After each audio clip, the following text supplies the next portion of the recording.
there this evening. The crowds did roll in, and we got this thing in the desert you're not really used to, a thing called rain. Yeah, it was raining cats and dogs, but here inside the arena, it's all about Bobcats and Lopes as Montana State and Grand Canyon University go head-to-head tonight with GCU trying to get a win streak going. Kate Longworth here bringing you the Lopes pregame show, coming at you live here on Fox 10 Extra. It is Division I men's college basketball, and yes, GCU has gotten into that win column. They were victorious on Saturday, 67-54, the final over Arkansas Pine Bluff, and leading the way for the Lopes was their big man with a big night. Alessandro Laver came up with 25 points, and when I talked to him after the game, he told me it was about recognizing the need that Grand Canyon University needed that W. So we knew they were going to play zone the whole game, so the game plan was just to pass the ball inside and pass it outside, create some good shots, and that's what we did. They were looking the whole game for me, and all my teammates were trying to pass me the ball inside. The Lopes came out aggressive on the night, got the job done, and now they hope they can carry over some of that success tonight against Montana State. And calling the action for the evening will be our very own Barry Patel. Scott Williams bringing it all to you. And guys, now that win, that first win that you really want to get is behind them, how did the Lopes go out there tonight and continue to build off of that? Yeah, it's definitely something to build off of, and a much-needed victory. It was almost a must-win. It was a must-win. 0-3 back here at home. They had kind of discovered something on the road. I think it was some camaraderie. Yeah. This team really played well together. That's what I was most impressed with.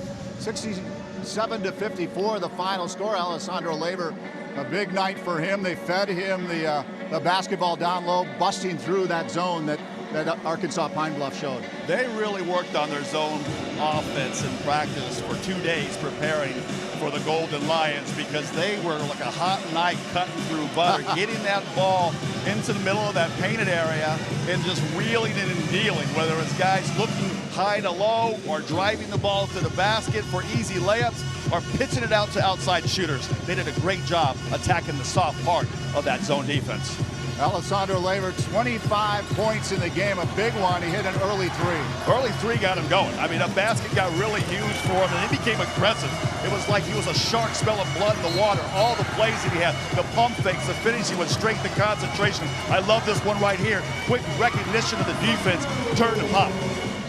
9 of 12 shooting, only 2 personal fouls. That a big number, limiting those personal fouls. He got one early, made a little people nervous in the building, but he limited it just to 1 the remainder of the game, in a big game for Alessandro Laver. And as Coach Majerle says, he really needs Laver and he needs Johnson to kind of drive the ship. Yeah, I think this is a good test for the Lopes. Now, can they put 2 games together? Can they string 2 good efforts together? I mean, Carlos Johnson, he was phenomenal as well. He's best when he's attacking that basket. 5 of 5 when he drove the ball to the hole. That's where he's at his best with those 17 points. Well, the high-low game was working through that zone. We'll see a little bit of it tonight against Montana State, but it was magic. They got a big boost off their bench from J.J. Rhymes. He was really looking for his teammates all night long. He catching that ball, like I said, turning and dealing, giving goes, bounce passes to his big fella.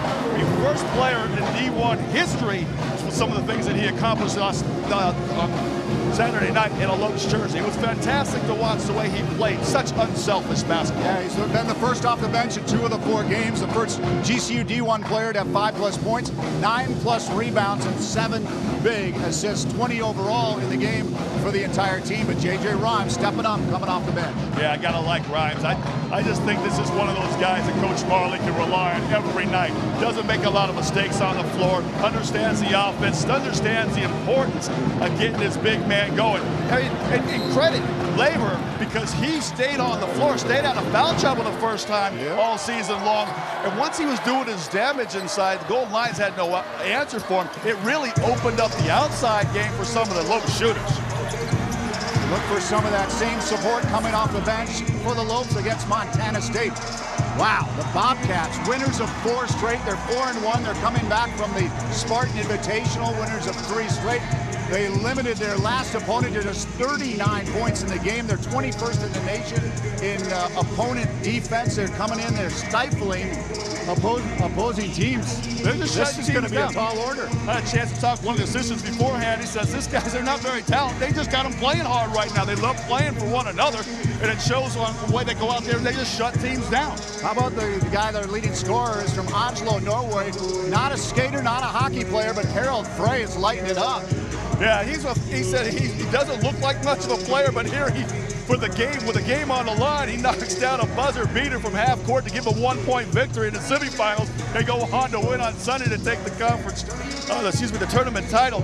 But this kid's a left-hander. He's still silky smooth, moves well without the basketball. He's one of these players that's 5th amongst all active players in minutes played. I mean, how about that? 3,154 minutes for his career in counting. That, of course, that buzzer beater was the #1 on the ESPN Sports Center. That was quite the bucket, 67-66. Well, Kate, this team's rolling in. Winners of 4 straight. Should be a tall order against the Bobcats. It is. However, the Lopes have some secrets or weapons up their sleeve as well. We were talking about the big performance by Labor the other night, and I had a chance to talk with him after that game about some of the things we noticed that were a little different with that game.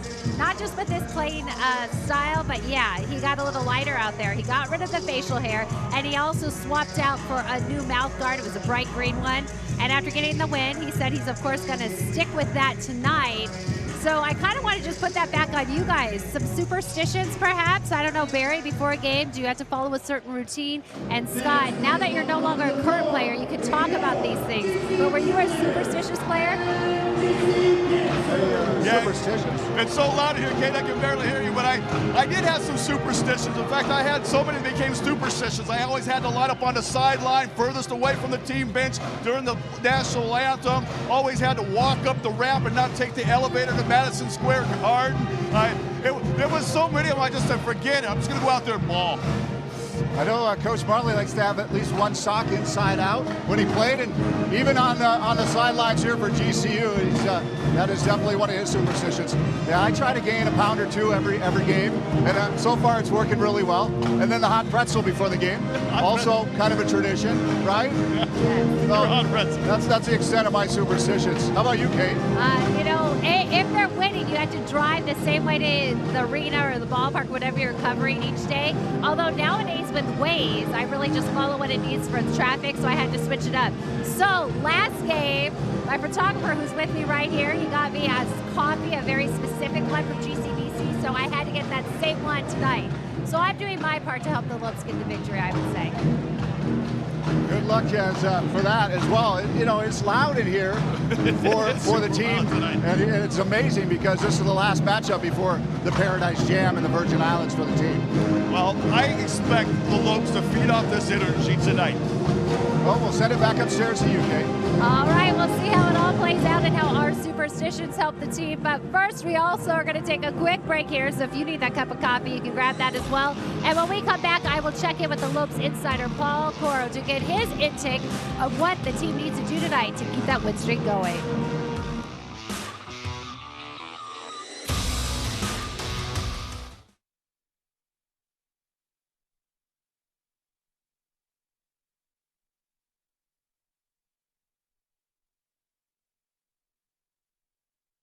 Now at Sanderson Ford.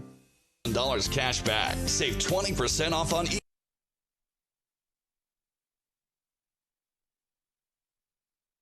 Plus, get a Ring doorbell to help protect your family and our community. Don't miss the Blue Friday sales event on now at Sanderson Ford.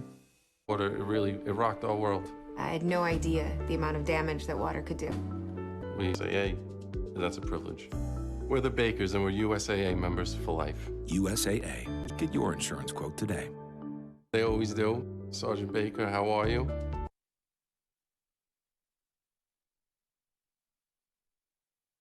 Say, hey, that's a privilege. We're the Bakers and we're USAA members for life. USAA. Get your insurance quote today. be Bobcats and Lopes out on the court tonight. Montana State and Grand Canyon going head-to-head. But with the Havocs in the house, you never know what's going to be in the stands. Right now, a giant panda head welcoming you back here to the Lopes pregame show. Kate Longworth, I'm joined now by the Lopes insider, Paul Coro. And Paul, let's first talk about what we kept anticipating, that first win of the season. When would it come? It finally happened Saturday night. What do you think led GCU to that great performance? They just really needed it badly, and Alessandro Lever stepped up his game and started being that assertive offensive threat that we know he can be. They really picked apart the zone there with Lever up top, and J.J. Rhymes was also part of that. They need those two guys to be the all-WAC first-team players that they were predicted to be this season. It's been nice for Blackshear and Brown to step up with scoring earlier, but these are the guys who have to carry the team. Yeah, how strong can this team be if these two guys start to be the true leaders on the court? We talked about Blackshear. Yeah, he can go out and do that, but he's younger. So if you got Carlos Johnson and Lever setting the tone, being those player leaders that Marley wants to see, how dangerous can this squad be? Yeah, I think they're leaders more in tone and effort and performance. You know, Carlos Johnson talked about this a lot yesterday after practice, that he's leading the team in scoring and rebounding, but he's not happy with it. He expects himself to be at a higher level. He expects himself to be more efficient. It's kind of like last season. He started off slowly and worked his shot in it, but he's shooting 50% when he gets inside the arc. He's really effective as a dryer and scorer, but also he's really important defensively. With Oscar Freire out right now, he has to step up and guard the best players on other teams. Tonight, he's going to guard Frey, the Big Sky's all-time leading scorer. And Scott Williams was just mentioning this is kind of a test for the team. A, can they string together back-to-back wins? But also, they've got to get their game where they want it before the Paradise Jam. They'll face Valparaiso first, but then they have some stiff competition depending on who's winning. What's kind of a preview of the competition they'll face? Yeah, if they were to be able to beat Valpo in that first round, they could see Nevada in the second round, a team they're familiar with. They played them downtown Phoenix. They've scrimmaged against them in the past. It's a strong team. And then on the other side of the bracket, there's Cincinnati, one of the better teams in the nation. So no matter what, they're going to get 3 quality games there in addition to a good tan and sun and good time overall.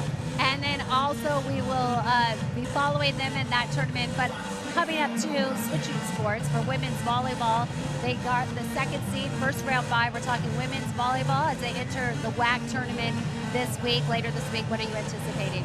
Yeah, it's a team that's hungry to win it all. They were picked to finish 7th in the conference before the season. They finished 2nd, but they're not even happy with that. They lost to the number 1 seed, New Mexico State, twice, but each time they were missing a key player.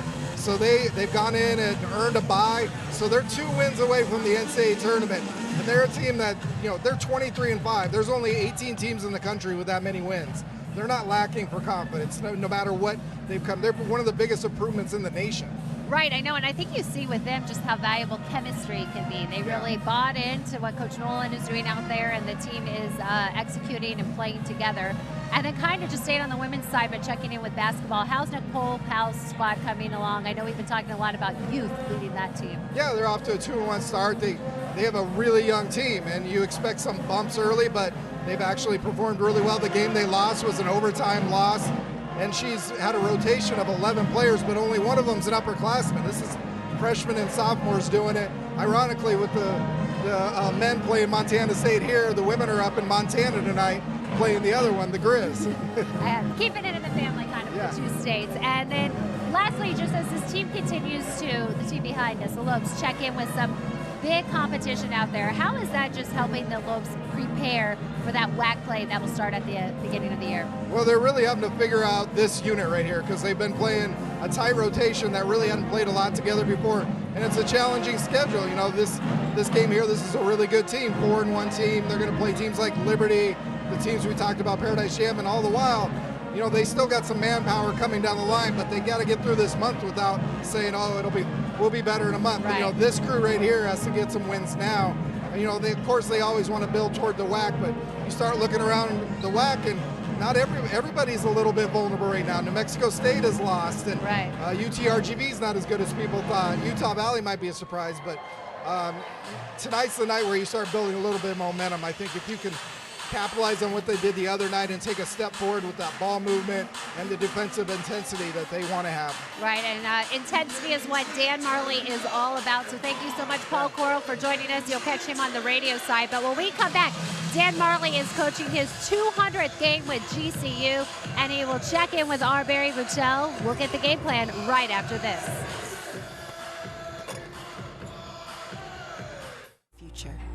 You live with a deep sense of purpose and strive to inspire time for yourself and your family.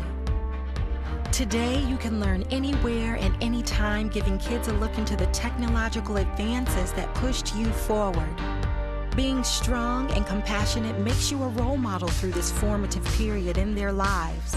You're not just inspiring future generations of leaders and innovators to reach for their dreams. You're giving them the tools they need to achieve them. Find your purpose at GCU, where advanced technologies drive education. Private, Christian, affordable, nonprofit. Visit gcu.edu/online.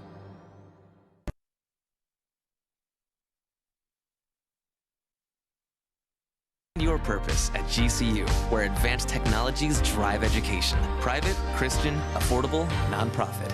Visit gcu.edu/online. Welcome back to the Lopes pregame show. Of course, for every home game here at GCU Arena, you can follow us here on Fox 10 Extra. But the Lopes also have some exciting games coming up that you can follow online or with the Lopes app as they take on some stiff competition at the Paradise Jam that is coming up November 22nd to the 25th. It all begins with tip-off against Valpo. Then in December, they return back here. You'll see Liberty here December 8th, and also Northern Iowa, and there's also going to be the Colangelo Classic. So a lot to get either out to the arena, tune into Fox 10 Extra, or follow along with your app. And the man calling it all and helping this team continues a win streak is, of course, Dan Marley. And as the players were taking shoot around on the court, Barry stopped by to get Coach's game plan for tonight. Thanks, Kate. Alongside the head coach, Dan Marley, before they take on Montana State. Nice to put one in the win column, right? Yeah, it was very nice. We needed it, obviously. So let's see if we can make it two. Arkansas Pine Bluff, big 67-54 victory. You knew we were facing that zone, and you worked it to perfection. Obviously, you scouted it out. Okay, maybe not to perfection. We did okay. We were a little nervous about it because we hadn't faced the zone all year, and when a team comes out and plays 100% zone, you got to figure out ways to score. And I thought we did a really good job of finding Ollie early in the low post. Got Doobie going for 2 quick buckets in the beginning.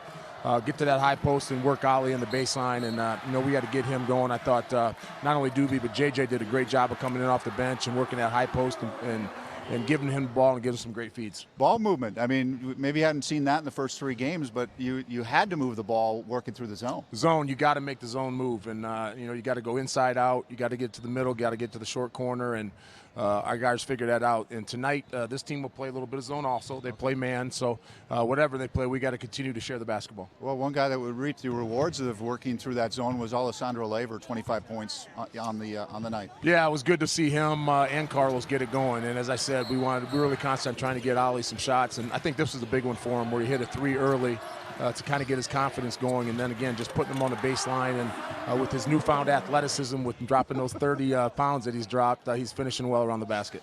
How about Carlos Johnson as well? The 2 guys that were the preseason WAC Player of the Year, they kind of came out of the gates a little bit slow, but he had 17 on the night. Yeah, Carlos is, started off the gates, as you said, slow this year. He hasn't performed up to his standards yet. In the first half, he struggled a little bit, and then he kind of just slowed down and let the game come to him, and then made a few shots and then attacked the zone. But it's no secret that we need Carlos and Alessandro to play well. They're our main 2 guys as far as production. They've been here. They know what it takes.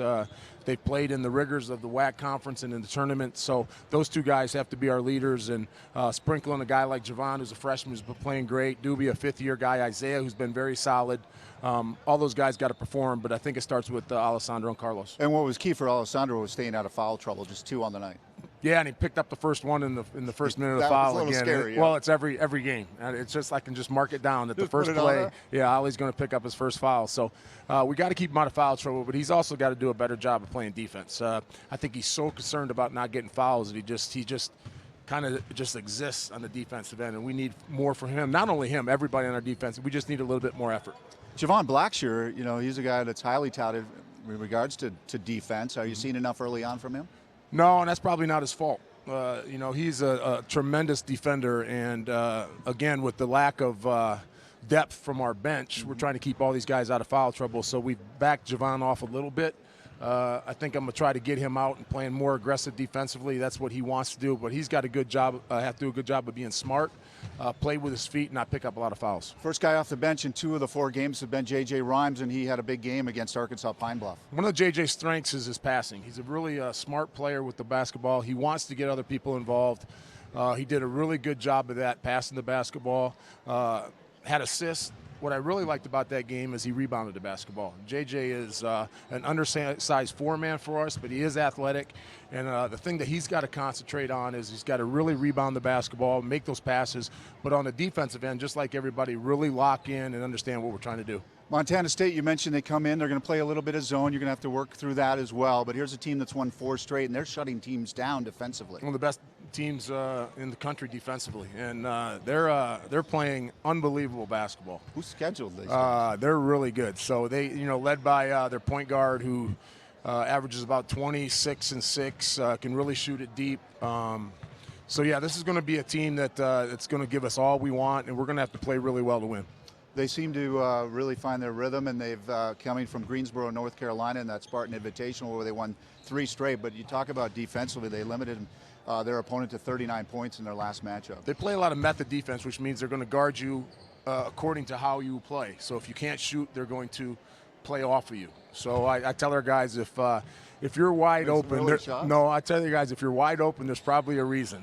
So I'll give you one time to shoot it up there, and if you make it, fine. But there's a reason they're probably not guarding you. So you just can't get fooled by just the lack of ball movement. If you pass it and you're wide open, you just can't jack up shots. We got to run our offense. We got to set good screens. We got to make them guard, and we got to just share it. We won't have an opportunity to chat with you until the 30th of this month after Thanksgiving. Team travels to St. Thomas Virgin Islands for a Paradise Jam tournament out there. You take on the likes of Valparaiso, Fordham, Nevada, also maybe on the horizon, depending on how you do against Valpo. Definitely, you're taking on some quality opponents. If you could just look ahead. Yeah, it's a good MTE. It's going to be a lot of really good teams. We'll play Valpo first, who is another team that is playing really well. Surprisingly, I mean, they were supposed to be down a little bit this year, but they're not. So it's going to be a great trip for us. Get to go to Virgin Islands. It's a little bit of a travel thing, but we'll get there, and then I think we play at a 2 o'clock game. So we'll just go out there and play as hard as we can and see what happens. But we're excited about getting on the road. All right, good luck tonight. All right, thank you. Head coach Dan Majerle, our guest, will now send it back up to Studio 110 and Kate Longworth. All right, thank you, Barry. Great insight from Coach Majerle, coaching his 200 game tonight with GCU, and the crowd is here ready to go. We'll see if the players can do it again. 2 wins in a row could be theirs. Counting you down to tip-off, we'll be back with more Lopes pregame show right after this as we check in with the young freshman and how he's making an impact here in the Lopes uniform.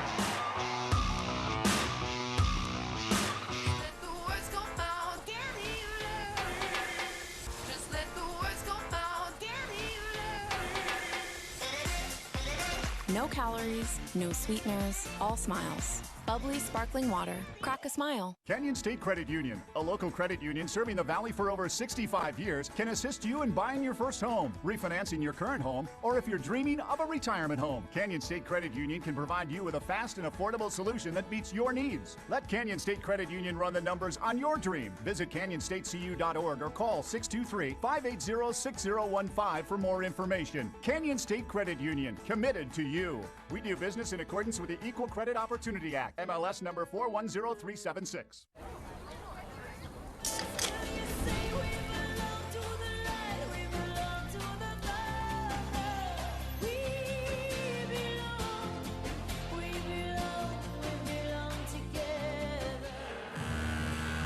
If you've downloaded the Lopes app, you know what this is, a synchronized light show that you see every night when you're here at a GCU Arena game. Kate Longworth welcoming you back to the Lopes pregame show. And one guy who's been lighting it up in the Lopes uniform is a young freshman, Javon Blackshear Jr. Only 4 games so far playing for GCU, but already averaging just over 12 points a game. And I had a chance to check in with the freshman to see how he's making the adjustment to college life. Holding the paint, scoring the Coyotes 8-2. As Coach Newman also putting some people on the for him. Blackshear with the steal. Drives. He wants it. And he gets it. So college life is here. How do you feel like you're adjusting? I feel like I'm adjusting well, taking things slowly, not rushing things. Basketball in school, it's kind of hard to balance if you let it take over, but I'm kind of just letting it go with the flow and adjusting real nice. And you had the unique opportunity that a couple years ago, when you're younger, you got to attend a Midnight Madness here as a fan. What was that like for you? Do you kind of remember some thoughts going through your mind as you were taking it all in?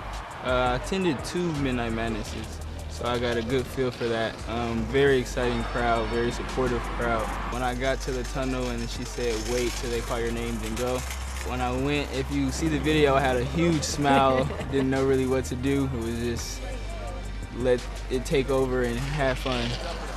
Wide open layup. Step back, Blackshear. Oh, nice. How exciting is it for you that your career is going to unfold here and you're going to have special people in the stands for you? Family, friends, former coaches, people who've been a part of your career get to continue that with you. What's that mean to you? I think it's very important. Part of the reason why I committed here. And when I committed, I felt like if I was to play good here and be a good human here, everybody would be behind me and support me as my career goes on. And how much did Dan Marley have an impact on you choosing here? What was your knowledge of him and just the fact that he had an NBA, very successful NBA career and what he's done to this program? What was it like for you to know you would be coming here playing for him? Marley had a huge impact. I knew he played in the NBA. My high school coach played in the NBA as well. When I talked to the players, they always told me he's truthful. And when I got here, I can say he's very truthful. And you can take it as disrespect or you can take it as a man and accept it that he's telling you the truth and not lying to you. He just told me what our goal was, and if I was with it, he's going to be behind me and we're going to rock. So what is some of your personal goals, and then also what do you see the team goals for this year? Personal goals, I put those to the side right now. I really want to win the WAC and get to the March Madness. How do you think this team coming together, how are you seeing that as a possibility? Do you think it's something you guys can do? Coach is very passionate about the game. Players are very passionate. We have a hard-working team. We're all hungry. I believe we can do it. I believe we are going to do it. I know I'm going to be ready. I know the coaching staff and the team is going to be ready, and we're going to put on a show every time we step out there. Blackshear is hungry for a championship, and we're hungry for some Lopes basketball tonight. We'll be right back to set the table for tonight's game when Lopes Pregame Show returns right after this.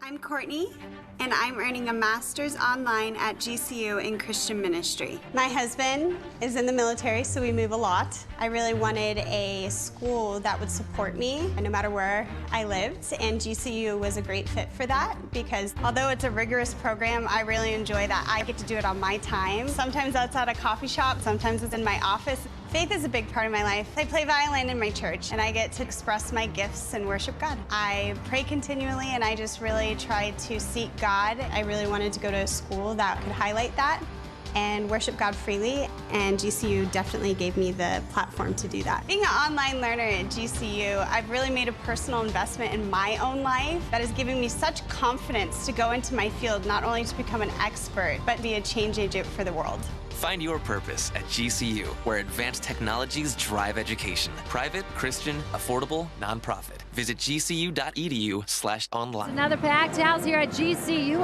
Arena. We're counting you down to tip off tonight as the Lopes go for a second win in the row. They're hoping tonight against Montana State. Right after this quick break, we'll be back with game action. Barry and Scott have the call, and we hope you'll be with us all night here on Fox 10 Extra.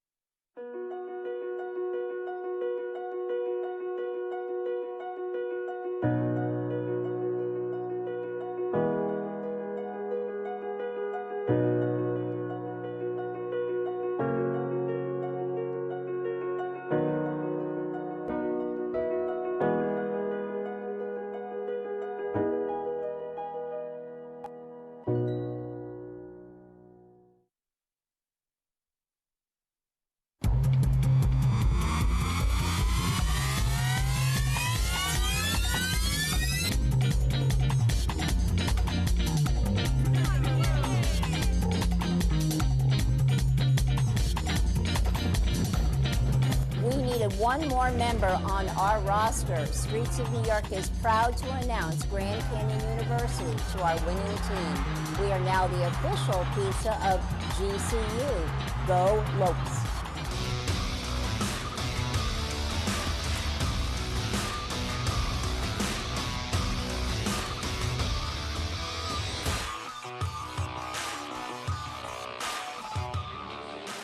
Live from the heart and soul of Phoenix, welcome to the campus of Grand Canyon University and inside GCU Arena, where tonight the Lopes look to win their second straight as they play host to the 4-1 Montana State Bobcats. Good evening and welcome to GCU basketball alongside three-time NBA champion Scott Williams. I'm Barry Butel. Kate Longworth will be along in just a moment. Wow, the Lopes coming off a very impressive 67-54 victory against Arkansas Pine Bluff, getting in the win column. They needed it. They needed it, and they got it. And they did a great job playing together to accomplish that goal. It was wonderful to watch the way guys were all in rhythm and unison, not caring who got the credit, just making sure that they got the victory. Well, one guy that piled up the points and got lots of credit was Alessandro Lever, 25 points. He was fantastic. He started the game with a big shot from the outside, and then he went inside, flexed his muscles on the inside of Golden Lions, had any answer for what the big fellow was doing around the hoop. I love this one right here. Little left shoulder turn to a strong right hand finish. Later on the night, matched his numeral on his uniform. Big night. Yeah, those are 16 points all came in the first half. He actually went for 25. Yep. Big time shooting for Alessandro Lever. Had that big opening half and poured it on, continuing in on the second half as well. Had only 2 personal fouls. He'll need to remain on the court tonight. The Bobcats come in 4-1, riding high. Winners of 3 straight. They are led by their senior guard from Oslo, Norway, Harold Frey. Yeah, 6'2", ball of energy out there. Lefty, they can flat out get it done. 17 points a game, 6 rebounds, 6 assists. 5th in the nation in minutes played. Stays on the court, went for 40 minutes and hit a big buzzer beater and their semifinal win in the Spartan Invitational. Got to watch this guy wherever he goes. It's the final home game before traveling to the Virgin Islands. Let's get it started. We'll send it down to Paul Denuser, the PA announcer, with our prayer and our national anthem. Men's basketball matchup between the Bobcats of Montana State University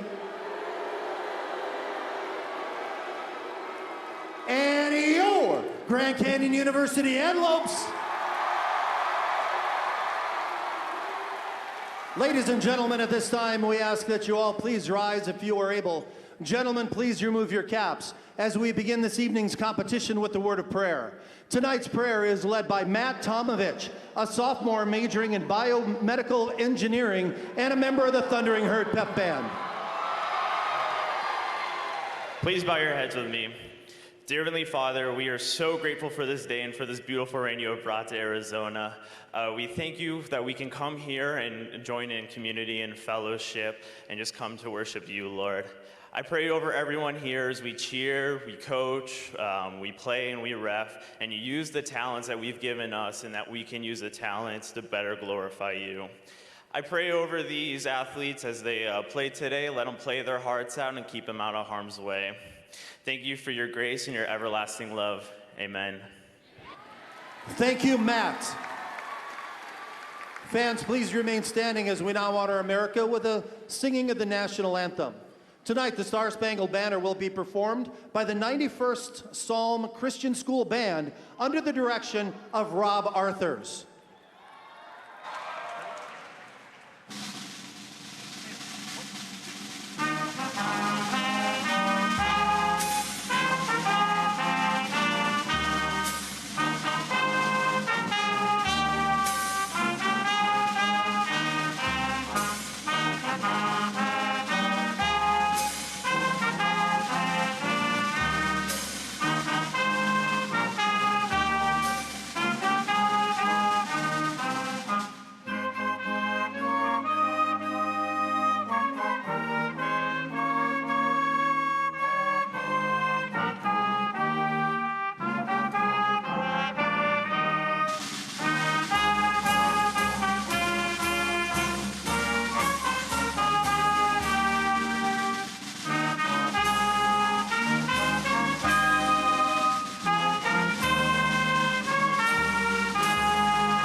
Thank you, the 91st Psalm Christian School. Yeah, Paul Denuser acknowledging a great performance by the 91st Psalm Christian Band. As the Montana State Bobcats come in, a record of 4-1, winners of 4 straight. Their first-year head coach is Danny Sprinkle, former Bobcat starter in the late 90s. Here is Coach Sprinkle's starting 5. Harold Frey, their leading scorer. Amin Adamu, Michael Paulo, Jabril Bello, Devin Kirby. Yeah, we're going to keep an eye on Devin Kirby tonight, 6'11", junior, as you say, from Chandler, averaging 6.2 points, 4.4 rebounds. He's going to have to go up against the muscle of Alessandro Laver, who's coming off a monster game. Looking forward to that matchup. Assistant coaches Sean Durden, Chris Haslam, and Dan Russell. Time now to introduce you to Grand Canyon University.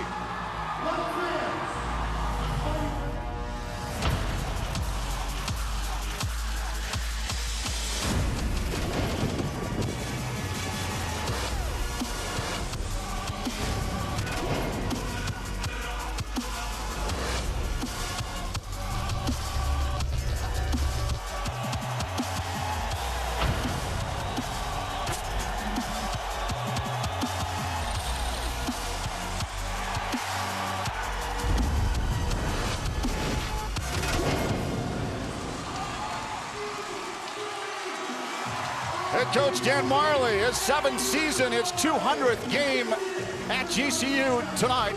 Overall 124-75. Here is his Talking Stick Resort starting 5. Javon Blackshear, Isaiah Brown, Carlos Johnson, Lorenzo Jenkins, and Alessandro Laver. Yeah, let's look forward to watching the big fella, the Italian stallion. Laver coming off those 25 points, his most in about a year. Stayed out of foul trouble and was very productive. Can he string 2 games back to back with big DK Devin Kirby checking him tonight? Lopes 1-3, winners over Arkansas Pine Bluff on Saturday, 67-54. The Lopes are 2-3 against the Big Sky Conference since joining D1 basketball, but have not faced a team since they beat Portland State on November 13th of 2015. The associate head coach of the Lopes, Marvin Menzies. Assistant coaches Chris Crevalone and Isaac Jew. Dylan Hidalgo is the director of basketball operations. Special assistant to the head coach is Johnny Hill. Video coordinator is Matt Lopez. Director of sports medicine is Jordy Hackett. And the director of sports performance is Gabe Borlinda. Time now for the Sanderson Ford keys to the game. The best play in a new Ford is at Sanderson Ford. Yeah, Big Will loves Big Sky. These are some of my favorite things to do up in Montana. Flathead River, best known for its lazy river float rafting trips. The Lopes cannot afford to be blasé or flat on offense tonight. This Bobcat team has held its last 4 opponents to sub 40% shooting, including a 25% effort on Sunday night. The Hiawatha Bike Trail has a 2-mile ride on a mountain bike through a pitch black tunnel. If the Lopes want to get out it clean on the other side, they will have to do with communication on defense. No breakdowns defensively. And then Yellowstone National Park. Where is 96% of Yellowstone National Park, Barry? You guessed it, Wyoming. But they're real proud of that 3% in Montana. And this MSU team is also proud. A proud bunch and playing with a ton of confidence. They need to meet that, Lopes need to meet that confidence, stay together through those rough stretches, and come out with a victory. Anything else you need to know about Yellowstone? I mean, of course it's Wyoming, 96-something%. Yeah, did you see the unis the Lopes are sporting? I like that. Going old school, folks. Kevin Brill, Eric Anderson, and Ronnie Hernandez are the officials, and we are underway in Phoenix. So glad you could join us. Adamu, back to Bello, plays catch with Adamu, back out. Far side, Paulo. Near side, looking to drive baseline. Adamu puts it up off the rim, rebound Jenkins. That's when the Lopes can try to run now. Rebound that basketball, get either first break or the secondary break. All 5 of the starters averaging double digits over the first 4 games for GCU. Turning, Laver. Oh, it doesn't go. Pushed it back out. Yeah, Javon Blackshear quickly got after it. Blackshear's so good at gobbling up those balls that bounce just outside that painted area. He's cat quick. He gets to that ball, he reacts faster than anybody else on the floor. Johnson, Laver, looking to drive, got a little bit of room, and he puts it in. Take a seat, Lopes fans. Wow. He just put his right shoulder right into the defender, went up with some strength and power. Kirby, far side, over to Paulo. Paulo back out to Frey. Frey, their leading scorer, 17.2 points per game. Looking down low, finds him.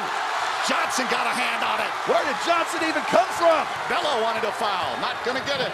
Blackshear to Brown. Bounce pass into Labor. Taking a cue from the game against Pine Bluff. Oh, did you guys see that? Did you see that? Man, I'll tell you what, he is just moving people out of his way down there on that low block. Great footwork by the young fella.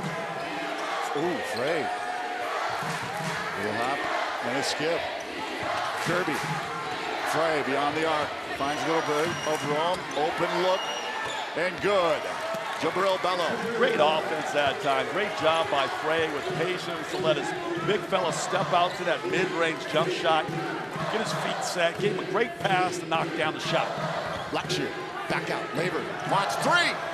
Ooh, not going to happen. Rebound. Pulled down by Paulo. Oh, I like that one by Labor there. He likes that long free throw. Oh, picked off by Blackshear. Great defense by the Lopes early on. Blackshear with the drive, swatted down there by the Bobcats. Big move by Bello. Thread the needle, Bello, no doubt about it. Bello from London, England. How about that, knocking down the baseline, Jade, and going inside, throwing one down in the interior. He's got four. Both the big fellas flexing their muscles. Labor. Trying to work on Bello. Back up. Blackshear. He wants three. Give it to him! Boy, haven't seen Jamon Blackshear shoot a lot of threes tonight. Not that he's not capable. He likes to use his wheels to get to that rack. But that time, if the defense is going to lay off him that far, he's going to show the ability to knock him down. Frey kick back out. Adamu for three. Not there. Rebound. Oh, looks like. Ooh, interesting. Kirby. Yeah, it was Doobie and Kirby down there banging on that glass. They probably could have gone either way. And look at that one by Blackshear. That's that long three-point shot from that left angle. He likes playing off the elbows and elbow extended areas. Just 2 of 10 from the arc. Coming in. 1 from 9. Hits that three. Labor turns. Jenkins underneath. How about that pass? Well, I tell you, these bigs are really starting to get a little rhythm to their game, you know, whether it's high-low or low to a cutter like that play right there. But it's really nice to see Coach Marley's big men learn how to play with one another. Oh, mercy. Overthrew it. Kirby looking for Bello down low. I think this crowd is having an early effect on this young basketball team. They have committed a couple of questionable plays offensively and turn the basketball over to the Lopes. You see that a lot. These a lot of these smaller colleges universities, are not used to playing against such a robust, rowdy crowd. Kirby on Labor. Kirby from Chandler, Arizona. 3 Arizonans on this squad. Doesn't happen. Fine Frey in transition. Adamu. He also from London. Stops. Too heavy. Labor. Leaves it for Brown.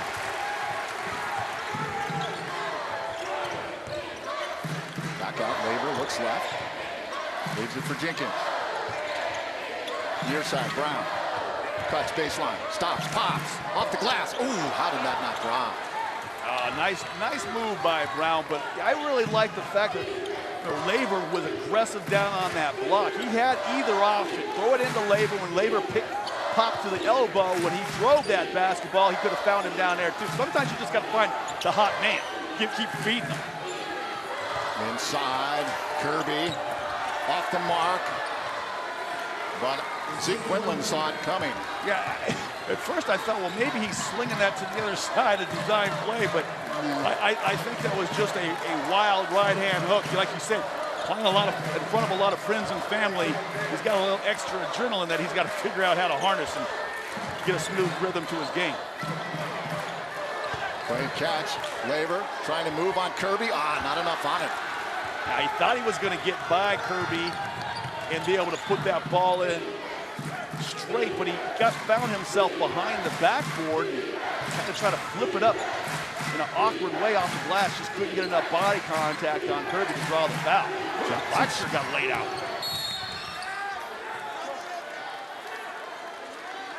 Looks like Isaiah Brown's going to be called for the personal foul. Time on the floor, 14:09 to go. Opening half, Lopes up by 3.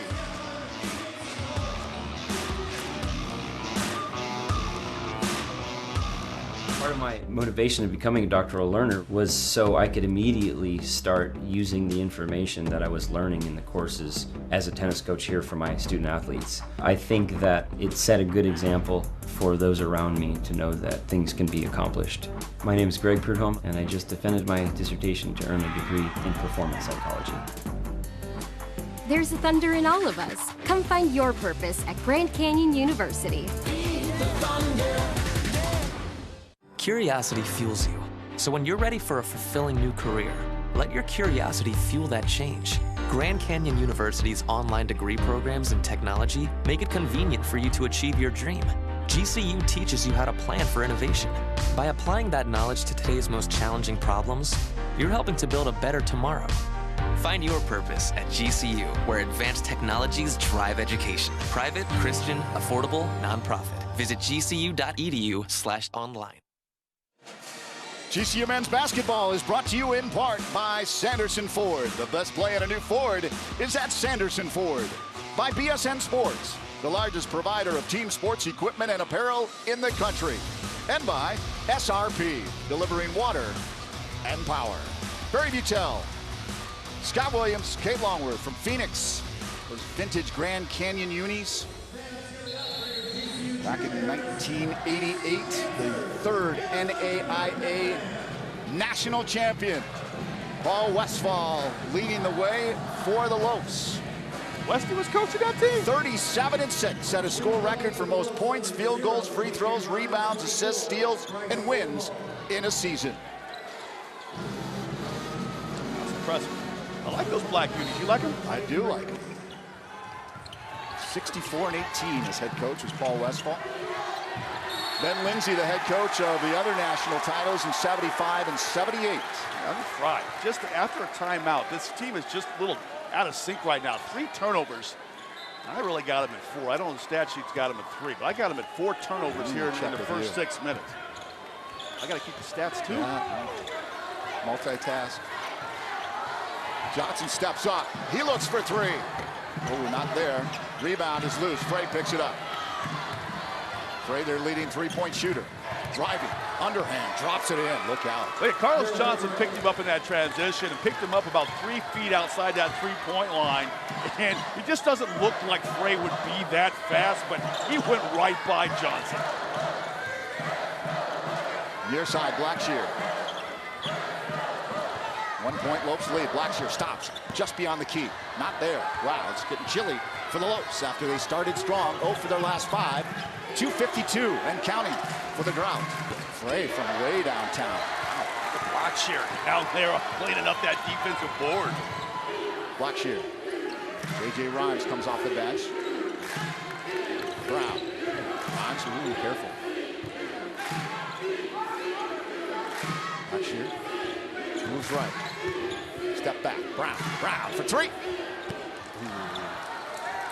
Weather outside is frightful. Yeah, but the shooting these outside shots, Barry, they were doing some damage when they were going down low.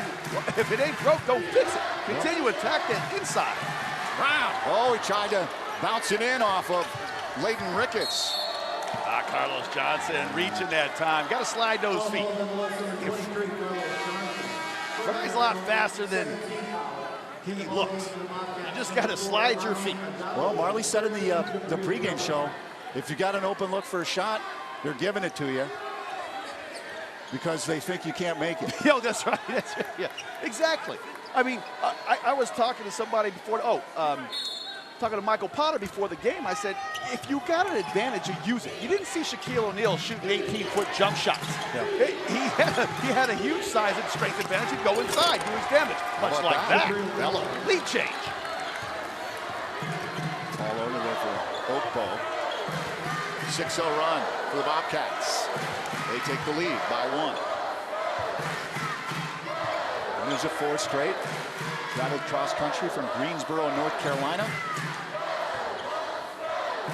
Jenkins. Oh, loose ball. Blackshear's on the floor and loses it. That's just not a smart play by Jenkins. He didn't have the man there. Trying to force it. Paula. Loose ball. Quinlan can't gather it in. Blackshear gets it back. Blackshear's so good on that glass. He's one of these little guys. He's one of these little guys that will go down there. He doesn't care if he gets popped upside the head or in the shoulder. He's got 3 boards already. Okpo left. Brown. Back to Blackshear. Long 3. Not there. 0 for their last 7 of the Lopes. It's raining outside. It's not raining in here. I honestly believe the Lopes are at their best when they're attacking the basket. Now, you don't have the big fella in there, but Laver in there on the block, but you can still dribble drive. Oh, my. Okpo fouls him on the 3.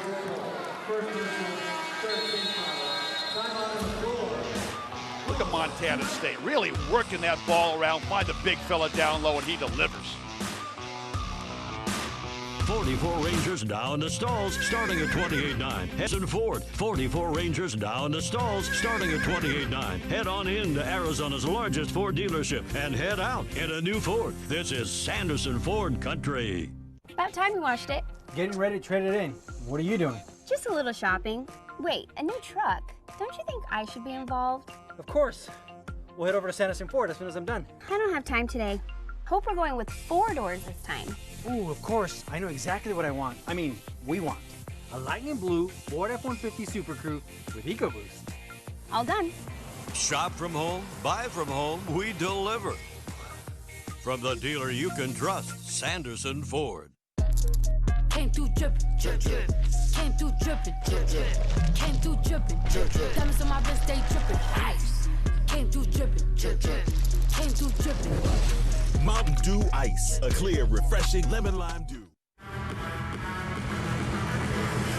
Welcome back. Right now we are just under 12 to go between Montana State and GCU. It's a 1-point game with the Bobcats on top, and perhaps fueling the success of the Bobcats this evening is there's a couple players on their team that feel pretty at home here in Arizona, as they boast several players who grew up here in Arizona, or at least played high school hoops here. Devin Kirby is from Chandler. He went to Basha High School. Zach Hobbs, number 24, from Mesa High School, and supporting Liberty High School is representing Quentin Guilford. And the guys right now, you got to imagine when you're playing certain games, we always talk about athletes kind of circling something on the calendar, whether it's that rival game or you have some ties to the state. So certainly for these guys coming back, probably some high school friends, maybe former coaches in the stands, and obviously family. And Scott, I'm sure you can speak to that. Were there any games for you in the NBA or with college where you were like, yep, this is going to be a hometown game for me, even though it's not? LA? That's right. I mean, I'm from Los Angeles, went to school in North Carolina. One of the first or second, no, it's the third game I ever play in college is right back in Los Angeles at UCLA. I mean, talk about already just trying to adjust to freshman life and college basketball. And now I got all my friends from high school, my former teammates on the state championship team, faculty from the high school, the principal even came to the game. So it was so exciting. I mean, the adrenaline that I had for that game, I don't know if I had that same level of adrenaline the rest of the season. Bobcats up by 2. Johnson with a look. Oh. Wow, Johnson went up high. I hope he didn't hurt his wrist on that one. But that's what I'm talking about. That's the way to attack that rack. Look at this right here. Just come off that little wheel route right there and try to put it on his head. He comes down and looks like he grabbed his chest.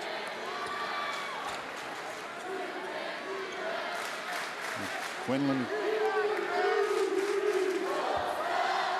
stretched out there. And one more. We'll go back to this one more time. This is a nice little play coming out of that timeout. Coach Majerle recognizing the fact that he hasn't had any action to the basket. So he draws up a little play to make sure they get something going to the rim. It looked like that ball slipped down its wrist, didn't it? Caught him in the side of the face.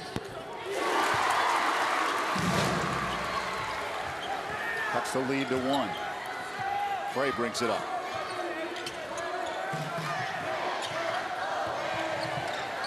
Oswald Norway to Bozeman, Montana for their leading scorer. Back in the corner. Ooh, almost got a hand on it. Laver's reaching in there. Oh, they are. Oh, no. Nice. Going the other way. Clear out with the off arm. Bello. Look at this one more time down here on this block. And you can see that elbow just came up to the facial area. He didn't clear out with that off arm, but if you catch a guy in the mouth, in the neck, then they're going to call the offensive foul.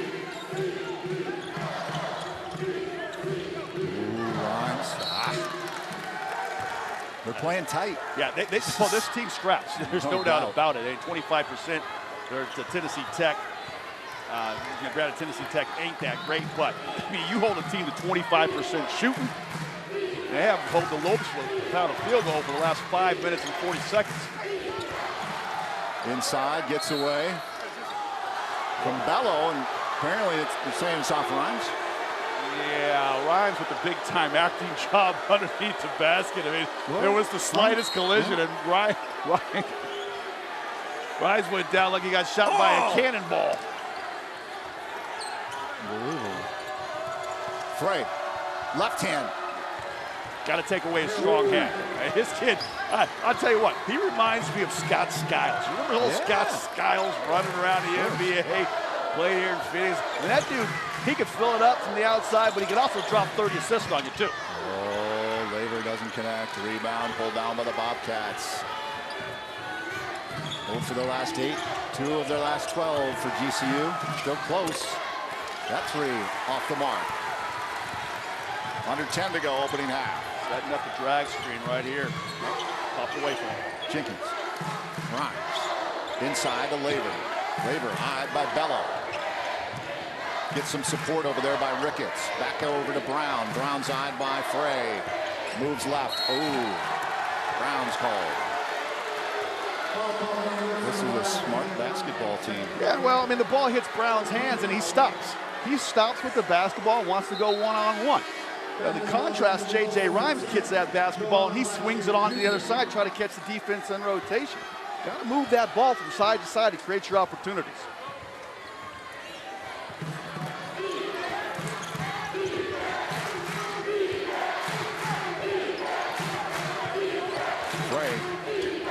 Adamu. Look left. Jenkins cut it off there temporarily. Frey had to back up. Frey looks for a very long 3. Ooh. Well, that happens about once a year. We got that one out of the way. Frey lodged that ball between the rim and the backboard. Something to watch here. Brown's picked up his 2nd foul now. I know Coach Majerle, being down by 3, can't afford to sit him very long on that bench, if at all, but he's got to be careful not to pick up a 3rd here in this first half. The logo was there and everything. Saw the swoosh. Rhymes. They give him enough room. Make it. Oh, man.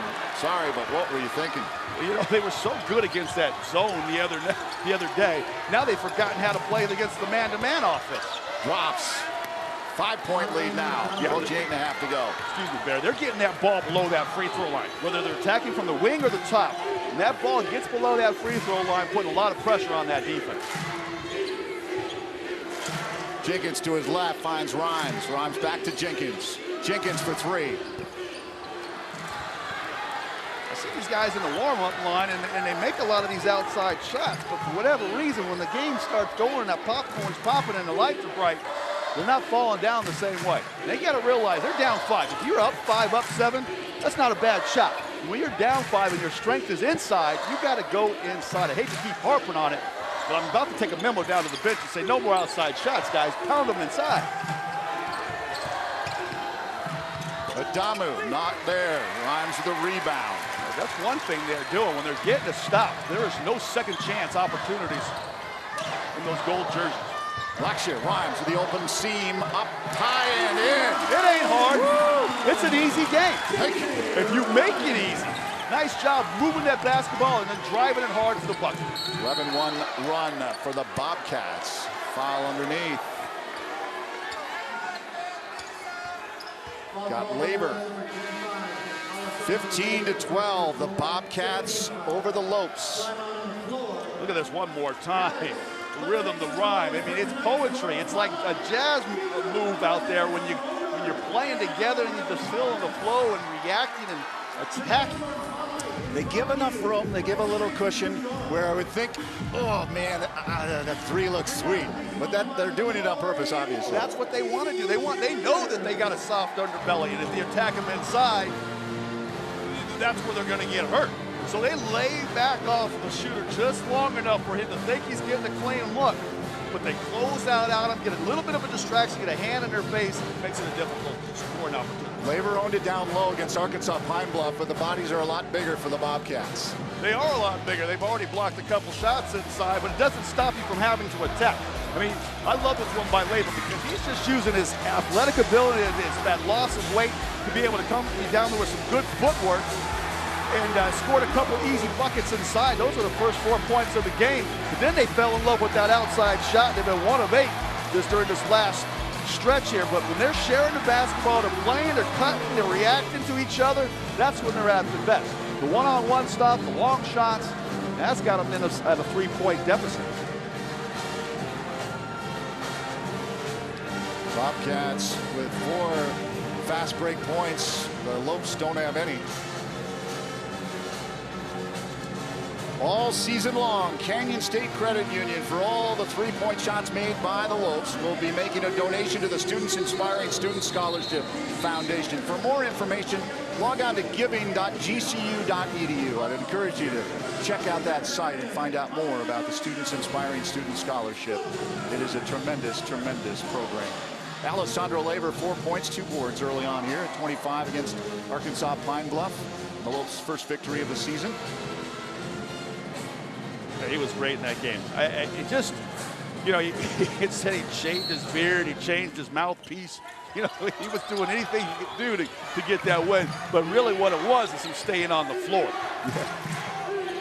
Thread the needle, Frey inside, turned on Jenkins to Jabril Bello. Bello averaging 11.2 points per game. Yeah, which one guy we didn't even talk about in the pregame show or in our open. He's got 8 points in this one, and he's making it look easy. A little jumper on the baseline got him going. Everything else has been right at the rack. 5-point lead for the Bobcats. Blackshear, high by Frey. Jenkins gave him a little bit of a cushion there. Jenkins over to Johnson, near side. Johnson back to Jenkins. Jenkins to Blackshear. Underneath, Labor puts it in. Nice feed from Blackshear. And Blackshear got that ball, boom, doesn't hesitate. Yep. Just attack that basket or move it along the other side, and then when the defense has to come after and help him, he spoon feeds his big man underneath. Wish I play with 4 point guards like that. Great. Followed Labor. Blind pass. Is it Oakpo? I should be at Oakpo or Johnson down there, but look at that one more time.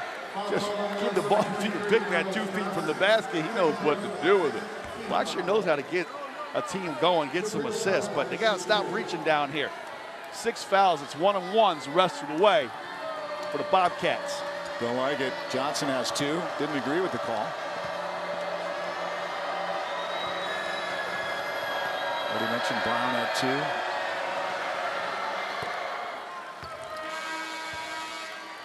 Bello, 64% free throw shooter coming in.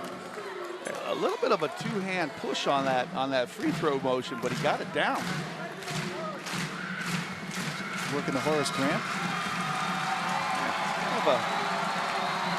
Maybe I saw it wrong. Yeah, he gets that left hand involved a little bit, but hey, 2 for 2. This kid's killing it right here in this first half. Just about got his average. Sophomore, 6'9", 240. Jabril Bello. International flavor. Here coach Sprinkle. Jenkins, Labor. Labor puts it down on the floor, over to Jenkins near side. Goes baseline. A little bit of room. Battling it there. Oakpo can't put it home. Oh, that's a good look inside. That one just rolled off the front rim, through the middle, and off the backside. You're not going to get much better look than that. Nice job on Laver fronting that post. Paulo. Oh, hoop and a harm for the Bobcats. Paulo with a sweet move, baseline drive, and cleaning up Jabril Bello. Bello again, outworking Laver underneath, and that shot goes up. And Laver loses contact on the block out, and Bello's able to get to that ball faster than everybody else, and again, just an absolute terror. Laver shaking his head. Yeah, he's got to be more court aware. 12 points, 5 of 6 from the field, 2 rebounds for Bello.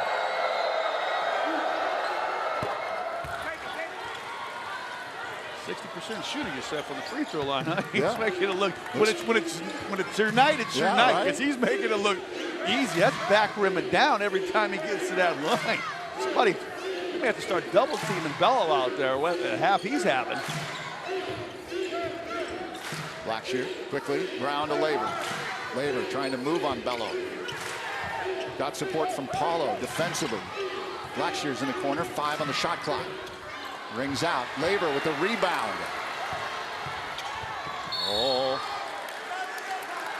Foul on the Bobcats. Looks like Michael Paulo. Yeah, great job. Laver comes down on one end and gives up an offensive board, but goes down the other and he grabs an offensive board. Problem is, that's only the 3rd team foul on the Bobcats. So with 5 minutes to go, they're still in good position to avoid having to give up any free throws from that line. And they're doing a nice job playing without committing any fouls. Uh-oh, that was risky pass. Foul was on Ricketts. Bello checks out. Now they've gone to a little zone defense out of that foul and try to mix these defensive looks up. Brown. Bobcats got a hand on it. Laver pushed it back out. 4 on the shot clock. Jenkins puts it home! 2-point shot as Jenkins' foot was on the line, but he realized, hey, I got to get this shot up because the shot clock's about to explode. Probably the worst shot in basketball. You don't get 3, and it's the longest 2 you can take. Oh, Blackshear. Yeah, I mean, I don't mean to put a negative, but all of a sudden he realizes that shot clock's about to go up. He doesn't have a choice as to where he has to shoot it from, but, Doobie's a good outside shooter, and as much as I say about driving that ball to the basket, there was no time. He just had to get the best shot he could find at the moment. Blackshear called for the foul on Frey. 96% free throw shooter coming in. 24 of 25 for Harold Frey. I mean, only 23 points for the Bobcats. The Lopes haven't found their rhythm offensively yet. But I just don't like the way the Lopes are playing. It's something about tonight's game that you have a totally different feel from when they were going against Arkansas Pine Bluff on Saturday. They need to close this last 4.5 minutes out. Something positive that they can work, they can take it to the locker room and then bring it back out here into the second half. I did my part. I jinxed him at the free throw line. Oh, hoop and a harm! That's J.J. Rhymes. That's just J.J. Rhymes. He and J.J. Rhymes down here. I love the way this kid plays. You kidding me? They'll boost you down here. Just put that little chicken wing right up underneath your armpit to sneak by you and finish the concentration at the hoop. He had, I don't know where Coach Marley and Coach Menzies, Coach Chu would go to find somebody off that pine that can deliver what Rhymes has the last couple ball games.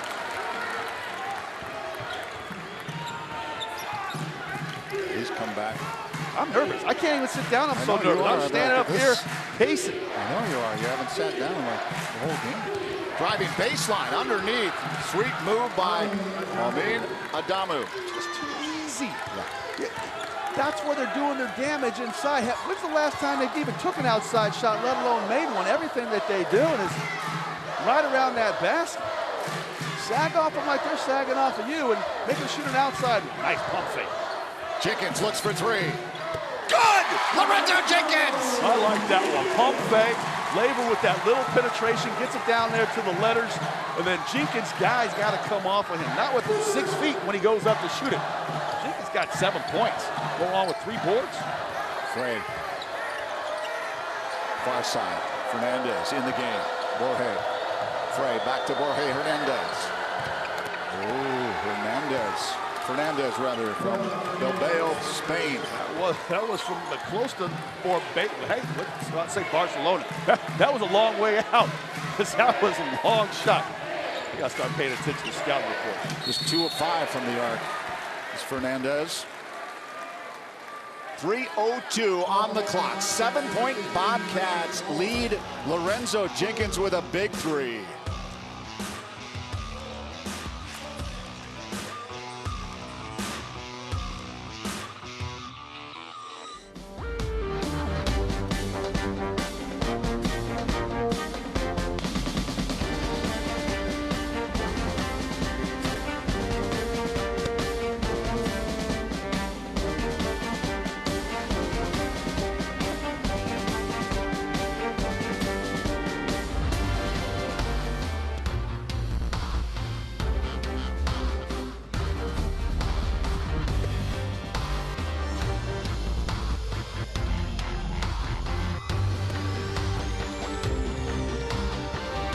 Find your purpose at GCU. Private, Christian, affordable, and nonprofit. Visit gcu.edu.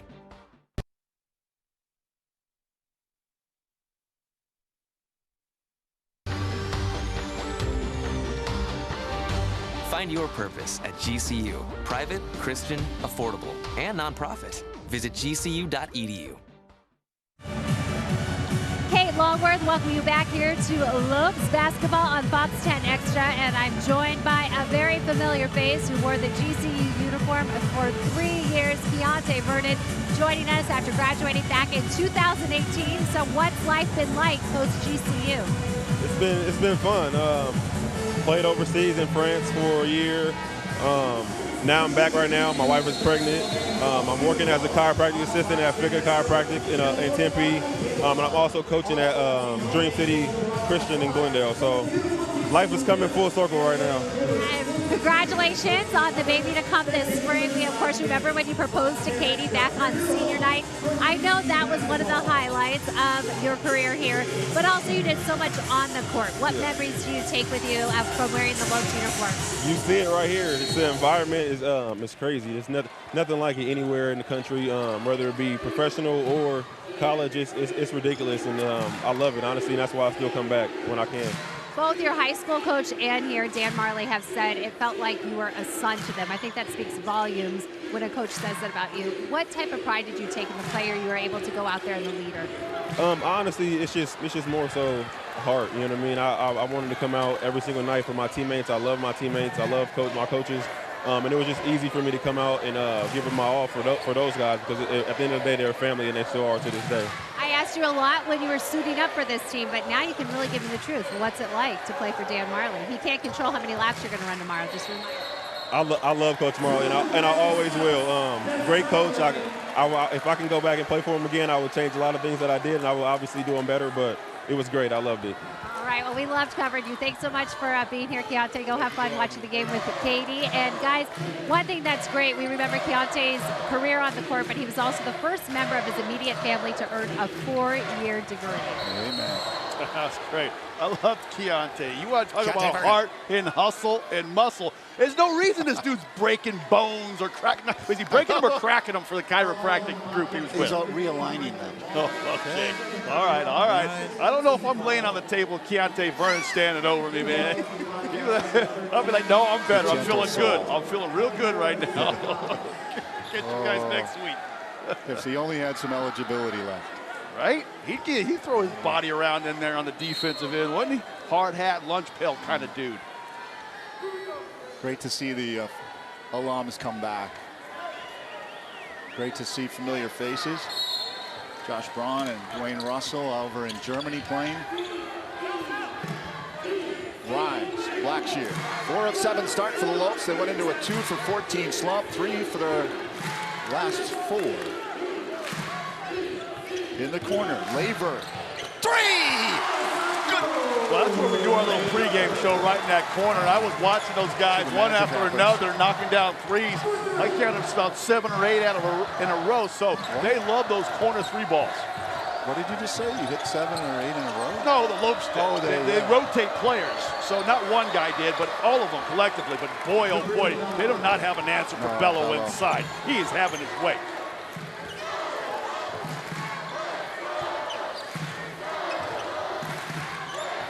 $15 points. Brown, floater short, pulled down by Frey. 1:20 to go, opening half.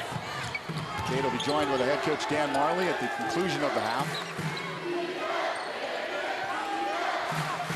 Adamu looked inside. Kirby came out, top of the key, back to Frey. Frey can nail it from 3-point land. Goes near side. Adamu looking to move on Jenkins. Bounce pass underneath. That was a sweet feed. Jenkins going to be called. Oh, those guys are so good. I'll tell you what, they're good at driving that ball and then giving it up to their bigs when the help defense comes. Look at this one more time by Labor, though. That is exactly the drill they work on prior to taking the floor and putting on their uniforms. No doubt, rather, that one wouldn't go in, but it's the defensive end. How are they going to stop this interior punch? Bello and DK down there just really doing some damage. Kirby, that's his name. Man, those guys are having their way on the inside. The junior from Basha High School, Chandler, Arizona. Came in just 38% at the free throw line. 6-point lead, under a minute to go. Lopes trying to cut into that lead. Jenkins. Ooh, gets the foul, but doesn't get the bucket.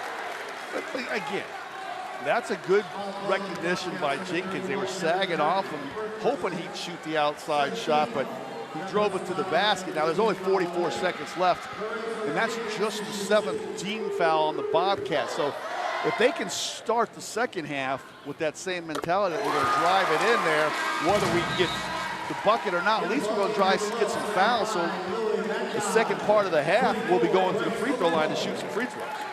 Labor and Brown going to take a seat. Coming up, Kate, with Dan Marley. The Tanners will be joining Kate as well. The House co-presidents. Ben Guy and Okto on the court. Keeping Labor and Brown on the bench so they can't commit another foul. Frey, a long 3, off the mark. Pushed out by the Bobcats. Lopes will have the ball, 34.2 on the clock. Now they quickly get Labor and Brown back into the game. Yeah, a little get them out on the defensive end so they can't pick up a foul. Get them in the offensive end. Tried this one a few games back. It goes against Illinois. And then Labor commits to the offensive foul. So let's hope that doesn't happen again. But I like this. This is a good momentum play because Coach Marley is so good at drawing up a play here, and the Lopes coming out of the timeout and executing it. You know, you get a 2 here, makes it a 2-point game, and a 3 makes it a 1-point game. Yeah. Even a poor half offensively suddenly doesn't feel so bad with you're within, one possession game. So they draw up the play in the BSN athletic calendar. Coming up, the men's basketball team travels to St. Thomas, Virgin Islands for the Paradise Jam to take on Valparaiso, Fordham, or Nevada, depending on whether they beat Valpo or not. The women's volleyball will begin the WAC tournament in Orem, Utah on Friday. Men's and women's swimming at Purdue. Women's basketball takes on Cal State Fullerton. And the men will return back here on the hardwood Saturday, November 30th.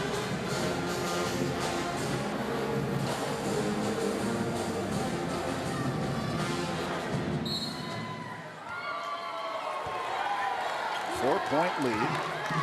Drew up the play. Let's see. Blackshear casually brings it up. Passes center court. 22 on the shot clock. Yeah, they drew whatever play they drew up. They didn't expect this 1-3-1 zone defense here, so they want to let some clock down before they actually go into their set. But make sure that you don't let them cut the court in half.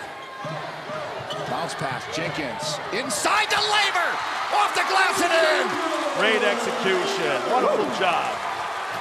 Quickly, long shot. Oh. Reminiscent of the one he hit at the end of the game against UNCG. Frank hit that long three-pointer. But look at this one more time. Great pass right down the center.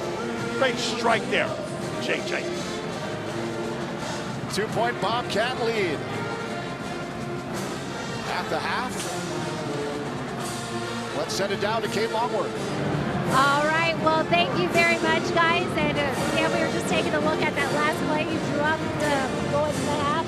Just take us through that and the strong finish from your team. Well, I drew up 2 plays for a 2-3 zone to man, and they went 1-3-1. So I didn't draw up 3 plays, but we did a good job of just spreading the floor and getting it down at the end. So I should have drew up 3 plays instead of 2. Well, let's just go back to what the first half has been as a whole. Montana State has been strong on the boards and in the paint, 18 points. What will you do in the second half? Yeah, we just got to get better. We got guys foul trouble again. That's been, what we've happened this year. So got to protect the paint, rebound, and when we move the ball down there, we're pretty good. But we got to lock in on defense, especially in the paint. All right, go draw up some plans for the second half. Thank you. All right, Dan Majerle, always candid, and now he goes to speak with his team, but we'll be back with you more with the Lopes halftime show coming your way right now. It is a 2-point game here at GCU Arena. The Lopes trail the Bobcats 30-28. When we come back, we'll talk to the Havocs, the student leaders here on campus. With a herd of 44 Rangers now in the stalls, starting at 28.9. On into Arizona's largest Ford dealership and head out in a new Ford. This is Sanderson Ford Country. Ford Raptors, 35 now available.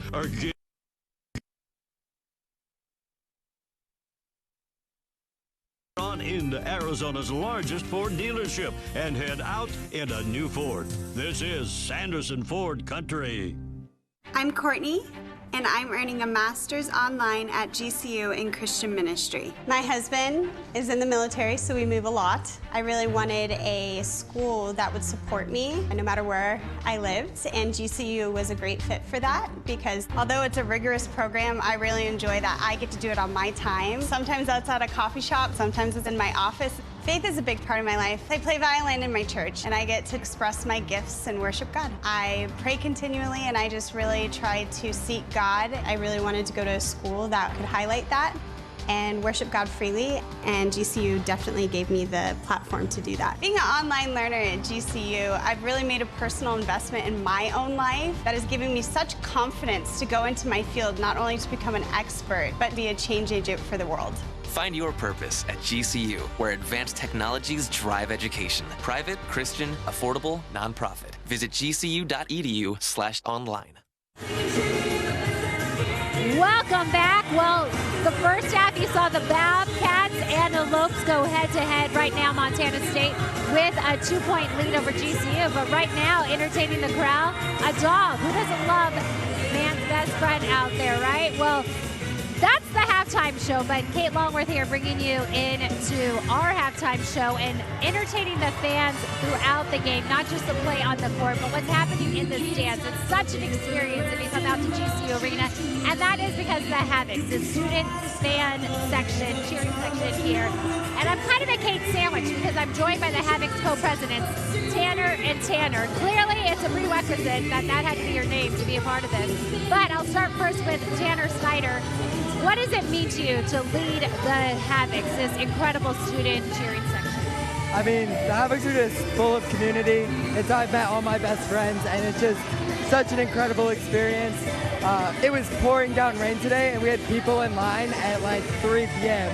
to get into the game at 7, and it's just so cool to see that. And Tanner too, Tanner also.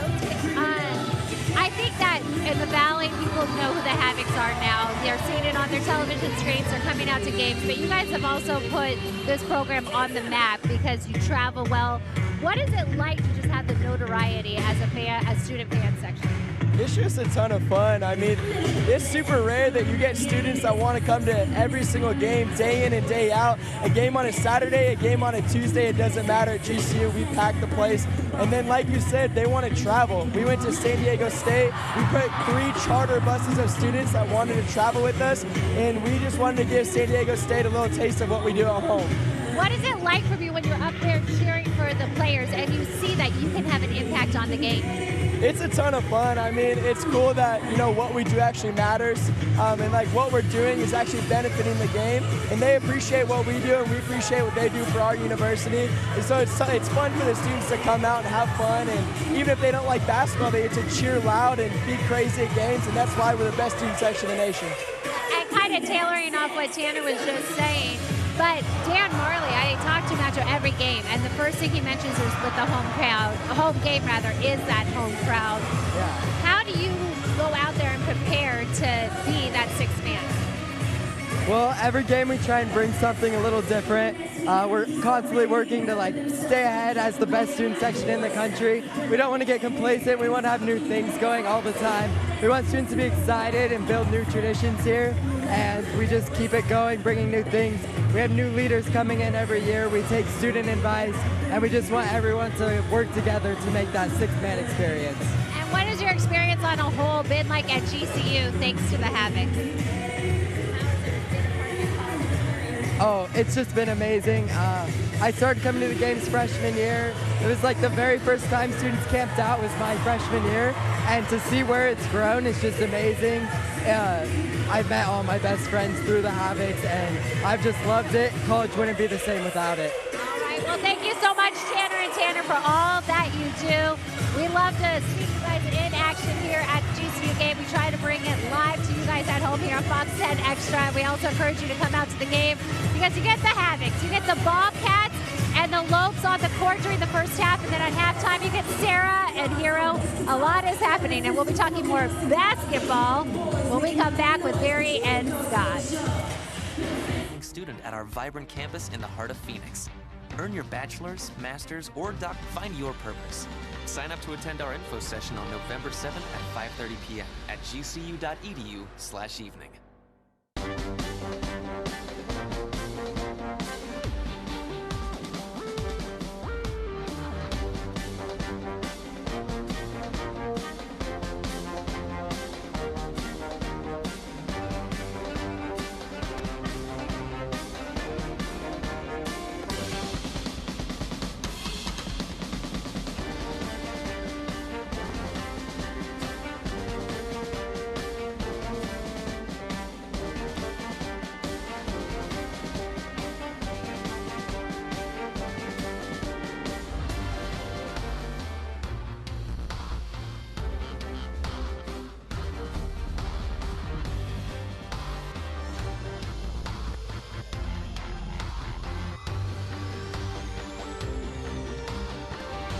Find your purpose at GCU. Private, Christian, affordable, and nonprofit. Visit gcu.edu.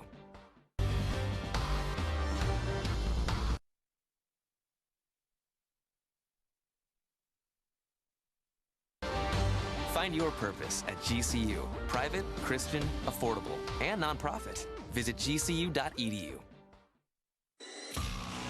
Montana State Bobcats up by 2, riding a 4-game winning streak, coming into GCU Arena to take on the Lopes. Barry Butel, Scott Williams, Kate Longworth with you from Phoenix, the final home game before the team heads off to St. Thomas Virgin Islands for the Paradise Jam. An opening half, well, it was kind of up and down, and I knew you weren't very happy in that opening half with some of the play. You were pacing up here. I was nervous. I don't know why. My palms were sweating. I was, like you said, standing, couldn't sit down. I was pacing. I just want to see the best for this Lopes team. Yeah, I know they're on the verge of starting to get a little rhythm to their offensive flow, and I didn't see them doing the same things they did against Arkansas Pine Bluff on Saturday night. They started out really well going inside. In fact, they were 6 or 7 field goals in that painted area. But just 1 of 8 from those shots in the yard, and then 2 of 8 from outside the three-point arc. So it's easy to find out where their bread and butter is. They have to continue to attack that basket. Well, they're getting some support from Laver and Jenkins. Our first half highlights brought to you by SRP, delivering water and power.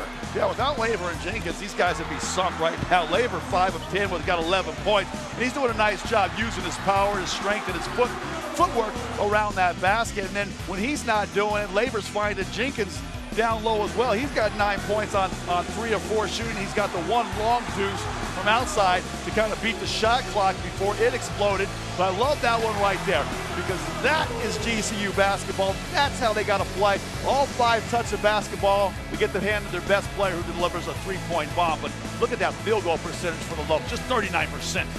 First half stats brought to you by Commonwealth Insurance, the way insurance should be. 3 of 9 from the arc, 3 of 5 from the free throw line, 15 rebounds, 17 for the Bobcats. They started 4 of 7, they finished 5 of 7. We'll see how the second half commences. Kate will have much more as we continue with our halftime festivities from GCU Arena with the Bobcats up by 2.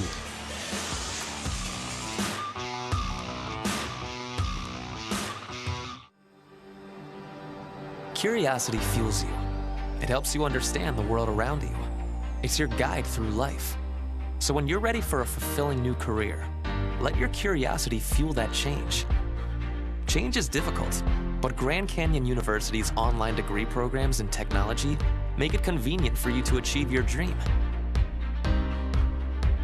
While businesses are being transformed by artificial intelligence and analytics, GCU teaches you how to plan for innovation and make sense of the world.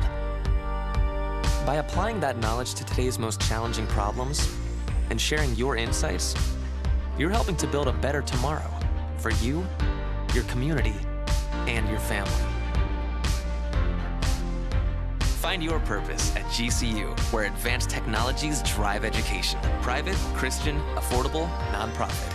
Visit gcu.edu/online.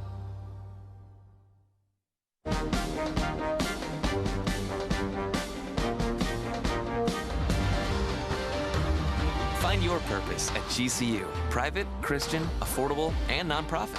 Visit gcu.edu.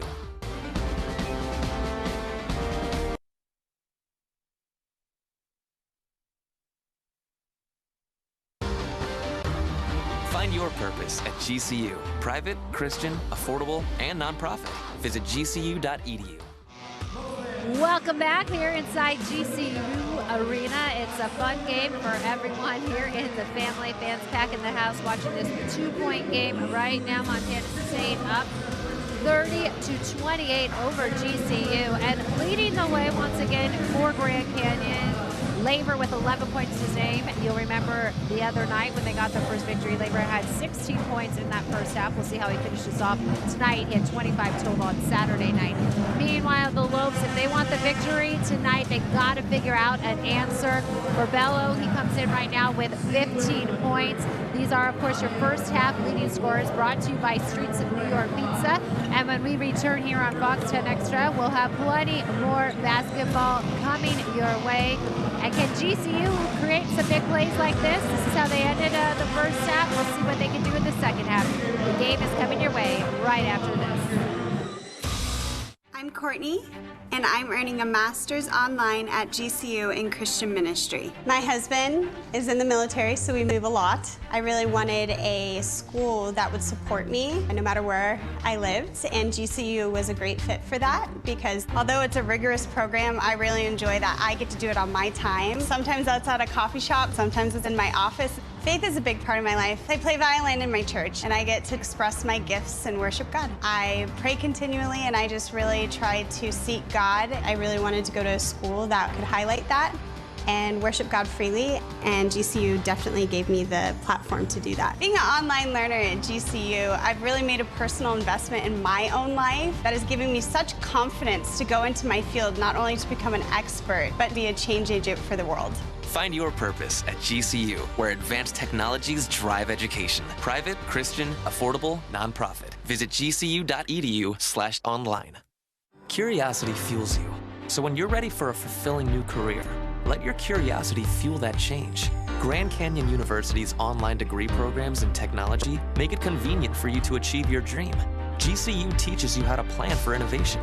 By applying that knowledge to today's most challenging problems, you're helping to build a better tomorrow.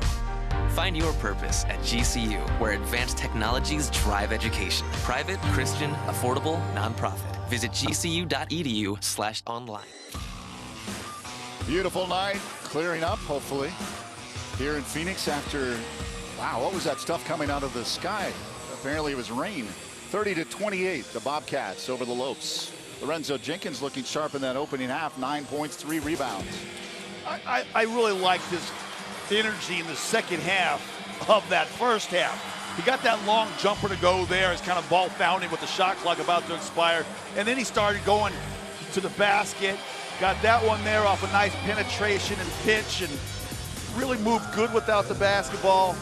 Solid job on the glass, but I mean, the big guys are getting it done. He got 20 of the 28 points. It's the backcourt that's got to pick it up. Just 2 of 8 for Blackshear and Jenkins. Those guys got to get going here in the second half. Montana State held Tennessee Tech to 39 points. The first time they held an opponent under 40 points in 19 years. They've been one of the best defensive teams off of the start here this season. Through 5 games, the Bobcats have forced teams to shoot just 34.8% from the field.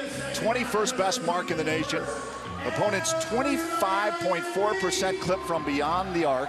The 37th best mark forced by MSU.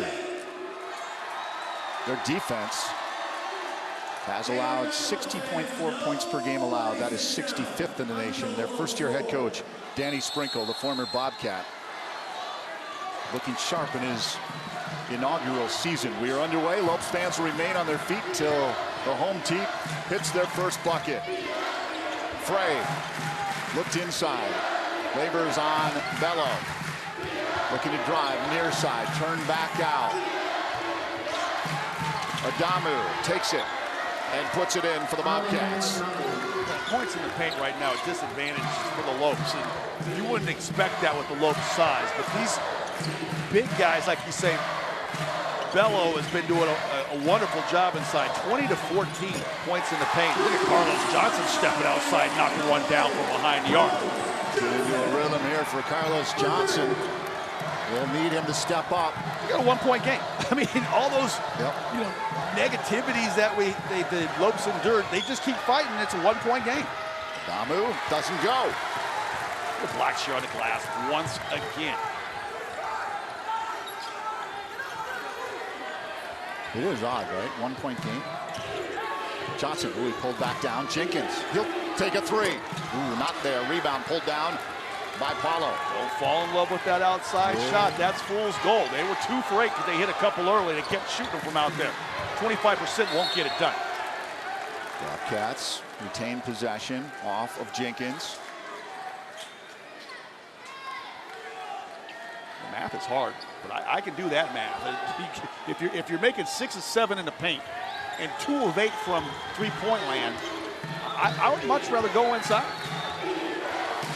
Bello back to Kirby. Kirby to Bello. Ooh, loses it on the ground. Picked up by Jenkins. Here come the Lopes. Got an advantage if they hurry. Blackshear, Jenkins takes it. Up high, floater by the left-handed end. That's exactly what you want him to do. Exactly. I mean, that's great, though. That's off the turnover, making them play 5 against 4, keep attacking that basketball until someone stops the ball. Frey off balance, off the glass and in. How does he do it? I mean, he's really only about 6'2". Is it the lefty that fools guys out there who are just not used to playing against that many left-handed players? That's a shot. Blackshear, good. Blackshear loves those shots right around the elbow, curling back towards that middle of the floor. Lopes back in the lead by 1. Adamu. Paulo, Frey from the corner, drives baseline, trying to get it out to Kirby. Blind pass, back, Blackshear. Brown, foul. See, that's great basketball right there. Brown realized, hey, this ball's coming back to me real late. I'm not going to get much elevation, but I recognize that my man's in that restricted area. Good job by Brown defensively, just a better job offensively by Frey. And then Blackshear again curling back towards the middle, knocking that one down. And it's that break that I really like. Getting out and running. Blackshear so unselfish, gets it back to Brown, who he knows struggling. Wow. And Brown has a chance now to go to the line. Oh, mercy. That's a range fight. This next one will go down. Okay. And then I'll bet you a soda pop after the basketball game. that his next jump shot after this made free throw will be a make. That's how confident I am in the free throw line. That's how much it does for the shot. Brown gets his first point. Yeah, he made the free throw, so that's half of what I predicted. All right, if it happens, I need 6 numbers. I'll be like that guy, Johnny Carson, that character Carson used to do. Karnak. Karnak. Part of our audience has no I'm idea. dating myself now. I'm reading Johnny Carson references. Adamu down low. Paulo followed by Brown. Brown got caught ball watching. Back screen, picked him off. Great interior pass. Brown's got to be better than that. He knows it. He's upset with himself. Do this one more time. Brown got picked off late to recover, but he does the smart thing. No easy buckets inside. You got to go to the line and earn them.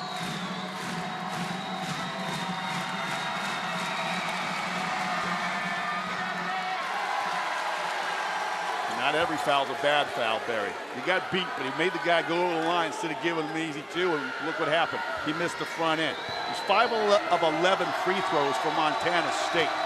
He's 0 for 5 on the season. Oh, I shouldn't have said that. Is that kind of like a reverse jinx? I knew it right when I said it. Commentator I reverse jinx. apologize. Let's see where the Lopes go here after this made free throw. Where are they going to go to find themselves a bucket here? Apparently Brown. You called it. Well, I'm not saying they're going to run the bucket play for him on this trip. I'm just saying his next shot. Oh, I got it. Laver inside, kind of trying to move on Bello. He goes left hand. Wow, dexterous. That's something that he's put together over the course of the offseason. He didn't have such a confident left hand hook. We've seen that a few times early in this season. Right shoulder turn to a lefty hook. Frey to Paulo. Paulo trying to drive on Brown, the floater. Ooh, Brown is...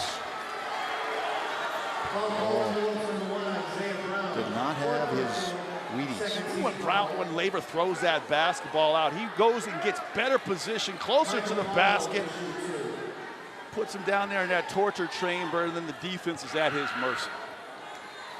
Brown's going to have to check out. He's got 4. 4? Yeah.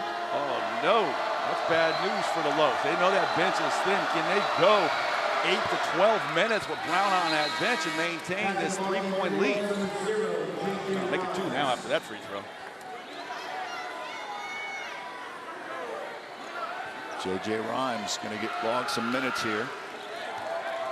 Coming off some quality minutes against Arkansas Pine Bluff. Yeah, I like J.J. Rhymes. If that's his replacement, I'm real happy with J.J. Rhymes on the floor.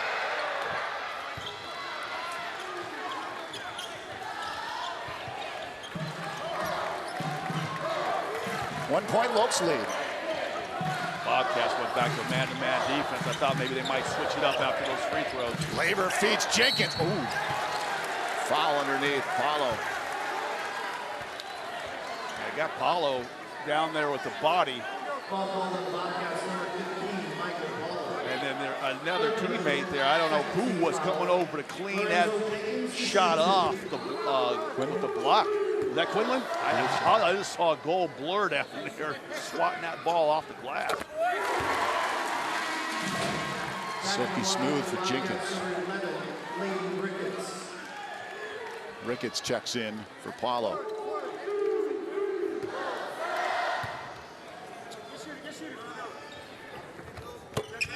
Points for Renzo Jenkins. Lopes up by 3. And has all the signs of a nail biter. Quinlan lost it. Jenkins. It goes off of Jenkins. See, that's the energy defensively. A couple guys coming out here to give him a high five, like, yeah, that's great ball pressure. That's the kind of things we need to disrupt this offense. This is really good opportunity for the young freshman Blackshear to go up against a senior smart player like Frey. He's going to learn so much, especially the fact that he's going to guard a lefty. Okpo quickly in for Laver. Frey not there. Ooh, oh, Blackshear was just out. We've seen that a number of times, guys trying to jump from out of bounds back inbounds to save a basketball. 15:53 to go, second half. Lopes up by 3. I'm Andrea, and I'm earning my PhD online at GCU. Pursuing my PhD online at Grand Canyon University is a huge investment into my future. I'm also learning critical thinking and problem-solving skills that I can apply to every facet of my life. When you are working, going to school, balance is key. I really try to practice what I preach to my students. As an online faculty member, I stress the importance of time management, and I demonstrate that by example. A Christian worldview is important to me in all facets of my life because it is a huge part of who I am. And I want to make sure I'm demonstrating that not only to my students, but to my children. I plant these seeds that when they're older, they're also demonstrating God's love through service. GCU's community is welcoming, whether you attend on campus, online, or in the evening. We are all one big family. Find your purpose at GCU, where advanced technologies drive education. Private, Christian, affordable, nonprofit. Visit gcu.edu/online. GCU men's basketball is brought to you in part by Sanderson Ford. The best play on a new Ford is at Sanderson Ford. By BSN Sports, the largest provider of team sports equipment and apparel in the country. And by SRP, delivering water and power. Barry Butel, Scott Williams, Kate Longworth from GCU Arena in Phoenix. It was in Greensboro on Saturday that Harold Frey hit this buzzer beater. That was the game winner right there. Team down one in the closing seconds, and Frey, cool as the other side as the fellow, as my former Tar Heel buddy used to say, Stuart Scott, knocking that one down from some 60 feet out. Sports Center's #1 on their top 10 plays for the weekend. Oslo, Norway. Looks like one of the Sedin twins. Who? Hockey players. Oh. Yeah. You think a lot of Norwegians, you know, hockey would probably be their first sport. Very obviously exciting at basketball. That got away. Turnover. Johnson. Rhymes. Sweet move. Up over the top. Okpo with the rebound underneath. Loses the handle. Bobcats on the floor. Somebody picking up timeout. Rhymes on the timeout. Somebody call a timeout. J.J. Rhymes was trying to call a timeout, but he didn't have the ball. Wow. What was he thinking? You probably want to use the hands to grab the ball. Dude, you got to grab the ball, man. You signaling for a timeout, you ain't got the ball. We got like a rugby match going on down here. It's in the scrum in the pit. Timeout. He got timeout. Ball's on his back. Hilarious. Hey, but you got to like the effort. Those are the guys going down and trying to get that floor bird, not afraid of a little pain for the teammates.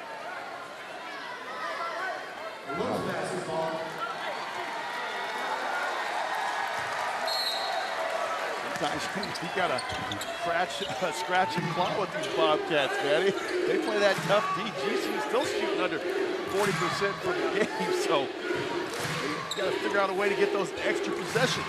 Baseline, Rhymes peels back out. Jenkins quickly, Blackshear. Yeah, facing that zone. It went back to that 2-3-1-3-1 action. Jenkins got, put back. Nope. You got Jenkins going to the rack once again, drawing that contact. He's so good at that free throw line. He should live at going to that bucket. Look at this one more time. Catch the guy in rotation, coming at you on skates, and you just blow by him before he has a chance to put that rubber stopper down. Go right in there, attack the big fella in low, get that body contact, but he's still hanging out in that restricted area. Bellows got 2 personal fouls. They don't make roller skates anymore. I don't think they make roller skates. Inline, maybe. Never had inline. Never been on inline. Another hockey training, inline skating. Never been on ice skates before either. Oh, we should go. We should go. Find skates big enough for me? That's a good question. We'll have to make sure that small children are around as well. Frey loses it. Oh, foul on Blackshear or Labor? Labor. Jenkins got 15 points, 6 of 6 from the free throw line. He's stepping up here. Yeah, I mean, that's a high in a Lopes uniform. If I remember correctly, those kids playing some basketball here. He got going with that long free ball to beat the shot clock, and been on fire ever since. Need him to. Bank shot, Frey. Oh, Frey, got to stop him. He's good going either way, but you can't let him go left.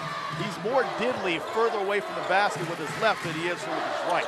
You force him to his right, he's got to get all the way to the hoop or some set shot. He's going left, he's got everything in between those distances as well. Blackshear, Johnson. Frey's on him. Back over to Blackshear. 10 on the shot clock. He likes to shoot. That's short. Rebound, Frey. Wide. 10 on the clock. Plenty of opportunity. Figure out how to attack the inside of that zone like you did on Saturday. From the corner, Layden Ricketts. We're all tied up again. Just when you thought the Lopes were starting to gain a little rhythm, they had pushed the advantage up to 3-4 points. Right, come back to Bobcats with a couple buckets. Blackshear. Wide by Ricketts. Johnson. He'll elect to take a three. Not there. Rebound. Oakpole leaves for Johnson. Takes it. Oh, not going to fall. Loose ball. Bobcats. Adamu driving on Blackshear. Little Euro step and puts it in. That was nice. He got that ball quick to the other end.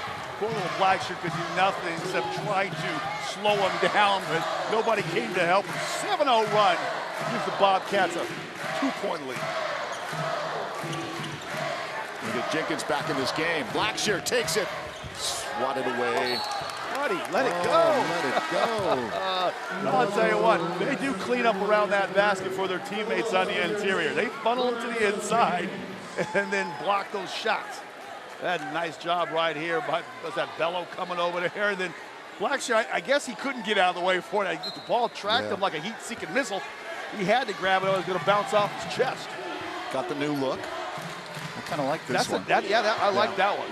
I hope that's a key. I do too. Maybe he's going to change it up every game. Adamu off the glass. Labor pulls it back down. Playing D without fouling there. Stayed high. Something Coach Marley and Coach Chu preach in practice. Not a real high percentage shot there by Johnson. Travel. Nice. Quinlan call. Yeah, he just couldn't get his balance. That's what was unfortunate was. And as he was going backwards, he was shuffling those feet, and the referees, they could have just said, all right, we feel bad for you about to fall down, but I guess they got to call what I see. Call the travel. So Johnson just 4 points. Brown on the bench with 1 in foul trouble. Jenkins has stepped up. I didn't think I'd see this out of Johnson tonight. I mean, at those 17 points he had on Saturday, it looked like he was rolling. It's going to be the Carlos Johnson of old. How about that? We saw it last year. Takes him a little while to get going. Frey. Kicks back Quinlan. Quinlan looks to move on Jenkins. Kicked way back out. That's a turnover. Back in the ballgame for the Bobcats, number 23. I think Frey's down here saying, well, they punched it away, and we should be able to grab it. The referees aren't buying what he's selling.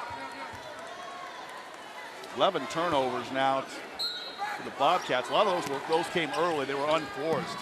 And Lopes have done actually a better job taking care of that basket. Johnson quickly in the corner for Jenkins. High by Adamu. Blackshear near side, Rhymes. Hot potato. Blackshear.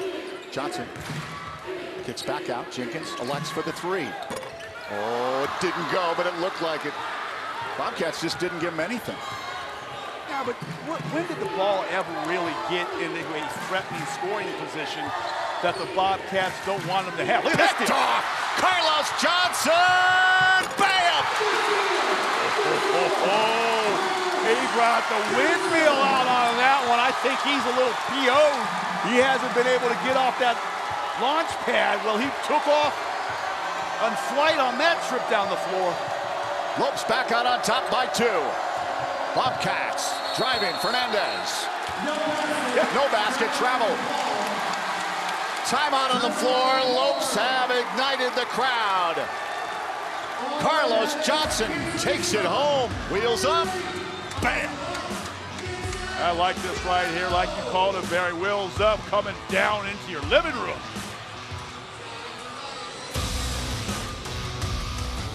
I'm Bree. Brittany, and this is Ask GCU. Hi, I'm Brittany Holwyn, and you should watch Ask GCU, where we answer your questions every week. And the points don't matter.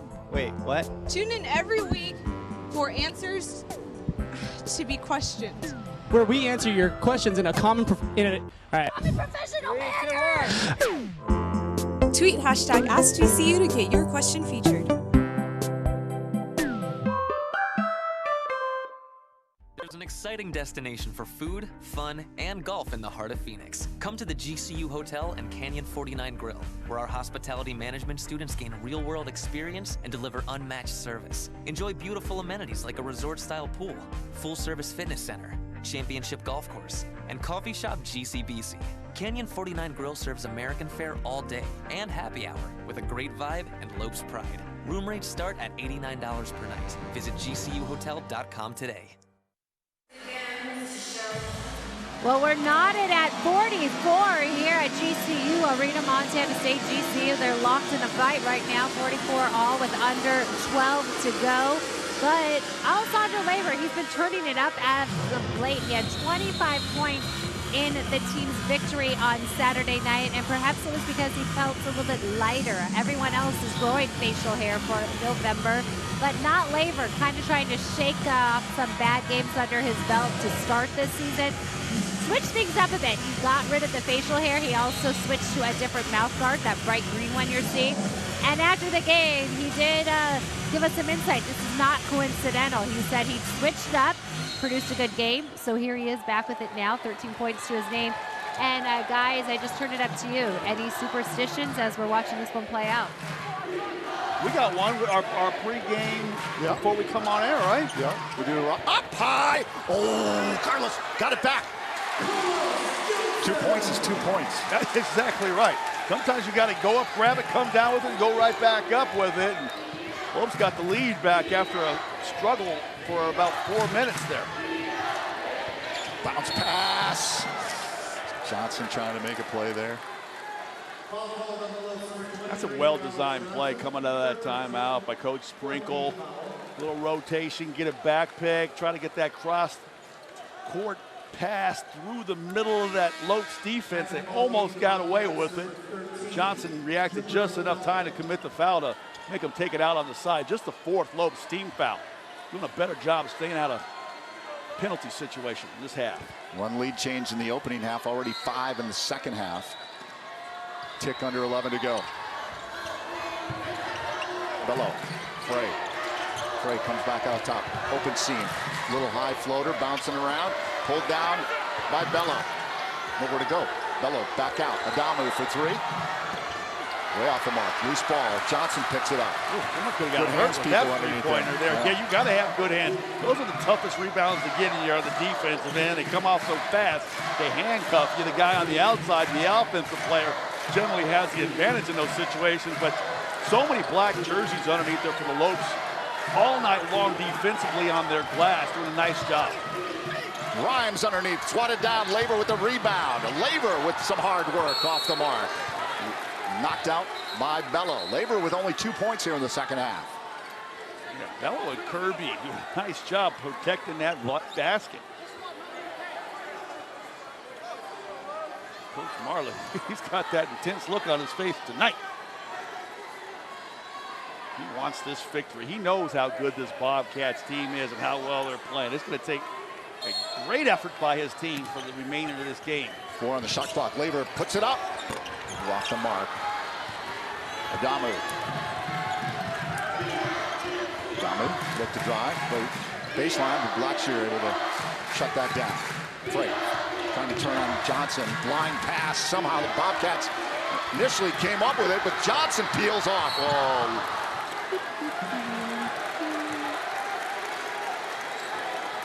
Got to put a fork in it. Sometimes, I know it's so tempting to just get that ball, want to race it to the other end, but unless you have it cleanly, just put 2 hands on it. Never understood those guys want to try to dribble the ball out of a traffic situation. They tell the big guys all the time, just grab the ball. You know, they tell those defensive linemen if there's a fumble, don't try to scoop and score.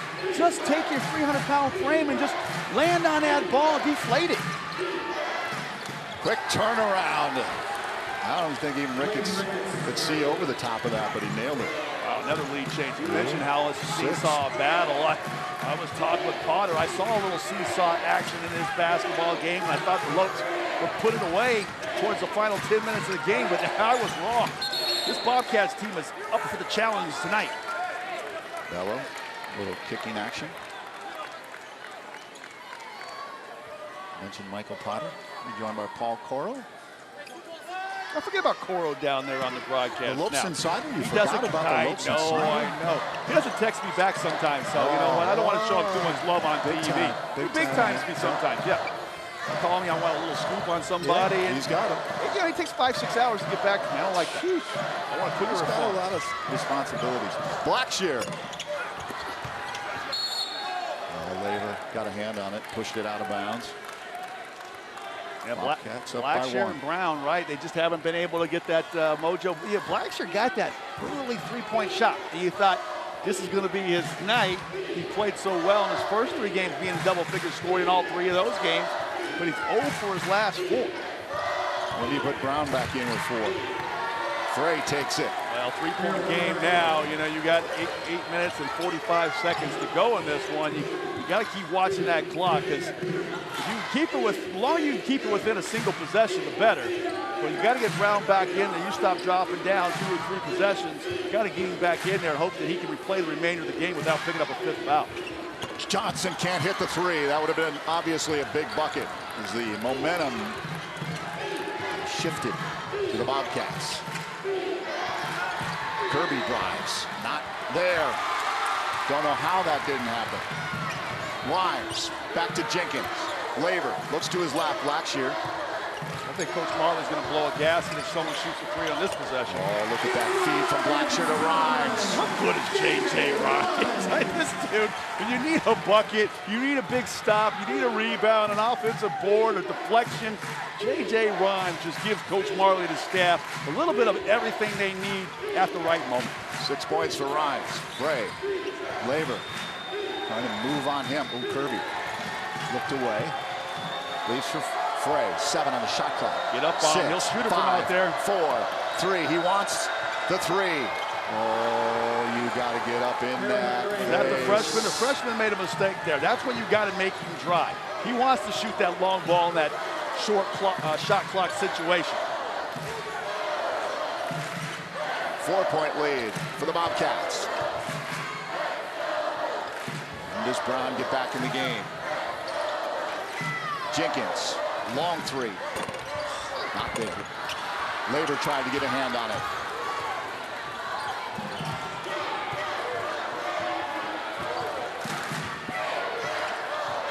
Frey, near side. Kicks back out, Kirby. Kirby back to Frey. Inside. Oh, hoop and a harm. Can't let him split the defense like that. I'll tell you, Bello's been doing, he was quiet here for the first part of this second half, but he is starting to heat up and doing what he was doing in the first half, going inside and flexing his muscle. 54-48. J.J. Rhymes. I gotta like J.J. Rhymes. He's providing the lift down low, and everyone else is bombing away from the outside, but then Bello goes back inside with his strength. He gets the hoop and the harm. Well, you can see the scales have been moving towards the Bobcats' advantage here as they try to close things out, win their 5th straight game. When do you expect Isaiah Brown? He's got 4 personal fouls. He's only got 1 point in the game. Is he going to be back? Yeah. I think now or shortly after this first possession, because the offense is starting to get a little stagnant.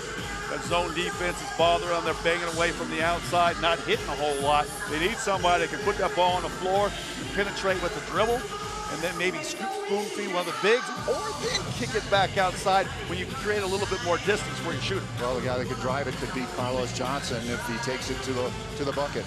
Carlos Johnson's got to start taking it to the bucket, and I think that's where he's at his best. He can knock down an outside shot, not going to appreciate that. But when your strength is getting in that passing lane, stealing that basketball, and be able to finish like that, and you can do that against the half-court offense as well. That's where you got to be a little smarter than what the defense wants to give you. They want to see out there on that outside, shooting that outside shot. I still say the way the Lopes claw their way back into this, out of this 6-point hole and into this game is by doing it on the inside. Threes would help. They're 4 of 18 tonight. For every 3-point shot that GCU makes, Canyon State Credit Union will make a donation to the Students Inspiring Student Scholarship. For more information, go to giving.gcu.edu. The Lopes 3 for their last 15. They started 4 of 5.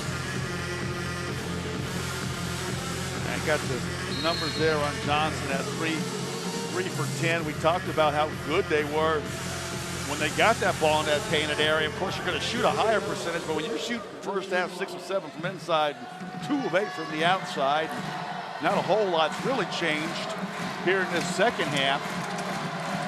You know, something's got to give, and you see your guy, you pointing out there on the court, and they got Brown back out there. So what we talked about, if the Lopes fell down 2 or 3 possessions, they were going to have to get him back in that game, and they find themselves down three possessions the old-fashioned way, and maybe just a couple if they do bang a couple threes in. Blackshear. Brown came over for support. Johnson quickly. Brown looked down low. Laver guarded heavily. Kicks back out, top of the key. Back out to Johnson for 3. Yes! Well, see, I like that 3. That's the one I'm talking about. Inside with the pass, defense got to go to the level of the ball. Now when you kick it back out to Johnson, he's been sitting there waiting there with a cup of coffee and the newspaper, waiting on that rotation of that basketball to find it. Oh, Jenkins. Look at one more time. Look at nobody within 6 feet of Carlos Johnson. He's back there. He's got it all lined up. And the other thing about that makes that such a spectacular play is that Laver's pass hits Johnson right in his shooting pocket where he likes to catch it. Doesn't hit him up over his head or outside the frame of his body. I mean, right between the letters and the numbers. Ricketts back in for the Bobcats. He's got the ball. High by Brown. Adamu. Full. Frey. High by Blackshear. 8 on the shot clock. Frey backs up. Now he moves right. Cuts back in left. Picked off by Blackshear. He's got to hurry. Javon Blackshear. Ricketts coming back. He leaves for Brown. Off the glass and in. What a sweet dish by the young freshman. He hit it to Brown, and Brown delivers. Bobcats lead down to 1. 5.5 to go. Frey to Adamu.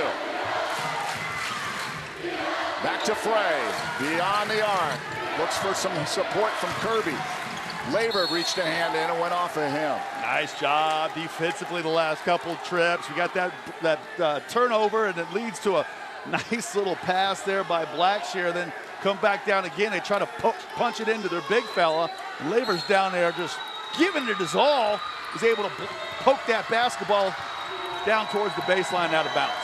Frey looks for 3. Off the mark. Laver. Brown. He tight roped the baseline.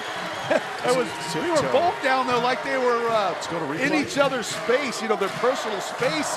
Brown's like, well, big fella, would you get off of me so I can get this ball back to somebody? We can go to the other end. I thought Carlos Johnson was about ready to pull the trigger on another 3. Quick. Jenkins. Off the glass. Foul. Oh, that was a nice pass. Bello down there protecting that rim. Unfortunately, in the rotation, he's not able to get his feet set. So if you go up with your high hands and you've been in a vertical spot, but if you're moving, drifting down to that baseline and you got your hands up and you're in that restricted area, you're toast. That's going to be a foul on you every time. You're better off going for the block and not giving them an and one opportunity. But if you're vertical, you've already established your position, like you were going to take a charge outside the restricted area. What they're saying is if you're inside the restricted area with that same position, you can go straight in the air with your hands held high. And if there is contact, then there's no whistles.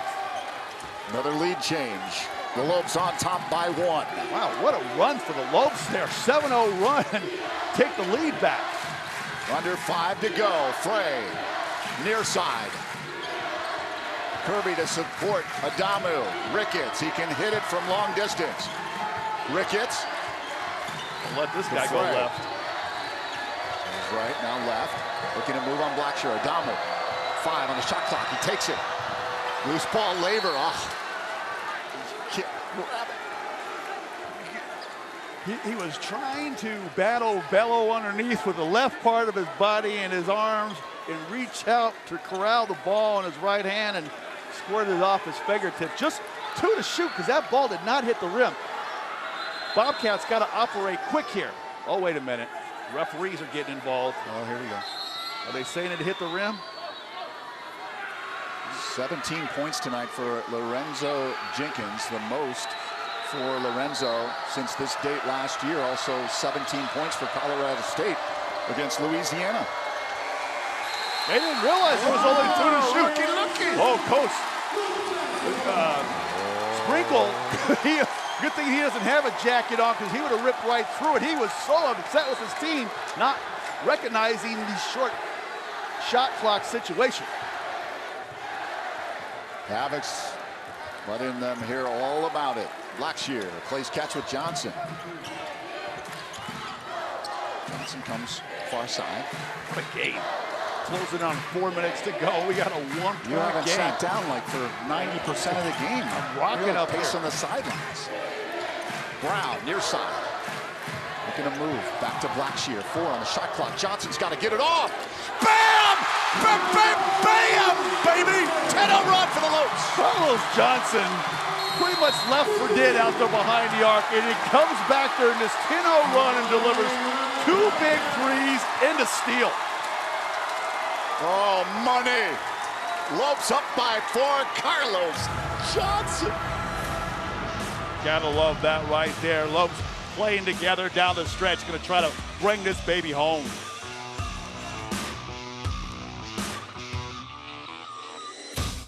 Wait, let's actually do it right. Hi guys, what's up? Have you guys ever heard of Ask GCU? I have heard of it. I have before, yeah. What is your favorite Ask GCU episode? Well, I should go to GCU. Probably the best food place. You know, we all love food. Yeah. So probably that episode. What's the best way to drink a stampede? Go-karts. What is your favorite Ask GCU episode? All of them. Yeah, thank you. My favorite episode is probably where they asked about the Chick-fil-A line. The breakfast one's pretty good. The one where you guys talk about the best places to have breakfast on campus and everyone said Chick-fil-A. That's the best breakfast I ever had. The Welcome Week episode. The Welcome Week one, that one's really clutch. The Welcome Week, where Brittany jumps around into people's cars and asks them questions.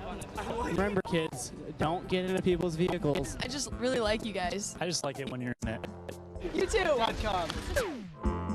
Tweet hashtag AskGCU to get your question featured. Boy, if you just tuned in, this is a nail-biter. The Lopes surge ahead by 4. They lead the Bobcats 58-54. The final home game before GCU travels to St. Thomas, the Virgin Islands. It'll be tough duty for those two guys. 1580 AM, 99.3 FM, 95.9 FM. Lock it in. Friday at noon. GCU against Valparaiso from the Virgin Islands. Wait, they get to go to the Virgin Islands? Yeah, I'm sorry. I thought you heard. I'm sorry.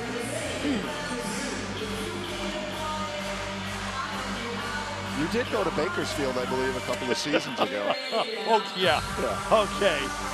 U.S. Virgin Islands, Bakersfield. I'm trying. I know they can't see it. I got both palms out right. Like, you know, I got Virgin Islands in one palm, and I got Bakersfield in the other. Guess what? The scales are not balanced on that at all. Oh, hopefully the scales are going the Lopes' way here, wearing their vintage Grand Canyon unis. Up by 4. Ricketts throws up the 3. Off the mark. What? Double foul? What? Oh, on the Bobcats. Oh, no. Bella. I'm not sure. What do you call? What do you call down there? Sprinkles upset. Trying to see what happens down here when the shot goes up. You got a couple guys down there battling for the basketball. It looks like they got their arms tangled up. Now, I'm not sure if they whistled Bello for more than just a personal foul down there, or is just a personal foul going the other way? How about Javon Blackshear? Step up, so poised, the freshman from Shadow Mountain High School, 4 state titles. Has the most assists, 9 tonight for GCU players since January 23rd, 2018. Casey Benson at 10 against William Jessup. Kid's been consistent. Check your look. Here it is one more time. It looks like they're down there. They're locked arms. They're trying to battle. That Carlos Johnson and Bello down there. Yeah. That big young man, the big young man down there underneath the basket. There ain't nothing to that whatsoever. Both like drive me nuts sometimes. Montana State fans. Either coach should be upset. We got a good, let's go. got a great game going here. Let's go. The energy in this place is about to bust the roof off of here. And then we come to a screeching halt because two guys got their arms tangled up. And I don't mean to put it on this officiating crew. I'm not just trying to bring them out, but it could be any officiating crew, and they all do the same thing, which I just don't understand. There's no incidental, right? Nothing breaks out. No one's looking to fight after the play. They're out there. Hey, we play like this in our backyards, our driveways, at the park, in the gym, playing pickup all the time, and you go down to the other end after somebody gets the basketball. Yeah, he's got to clean that up. That's just bad for the game.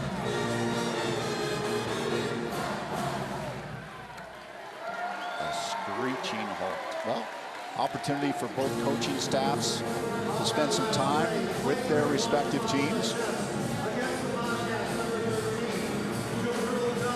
Marley and Sprinkle. Dean. Overreaction by the officiating crew. This is ridiculous. Come on, let's play some basketball. Got the dancers off the floor. We should be ready to go soon.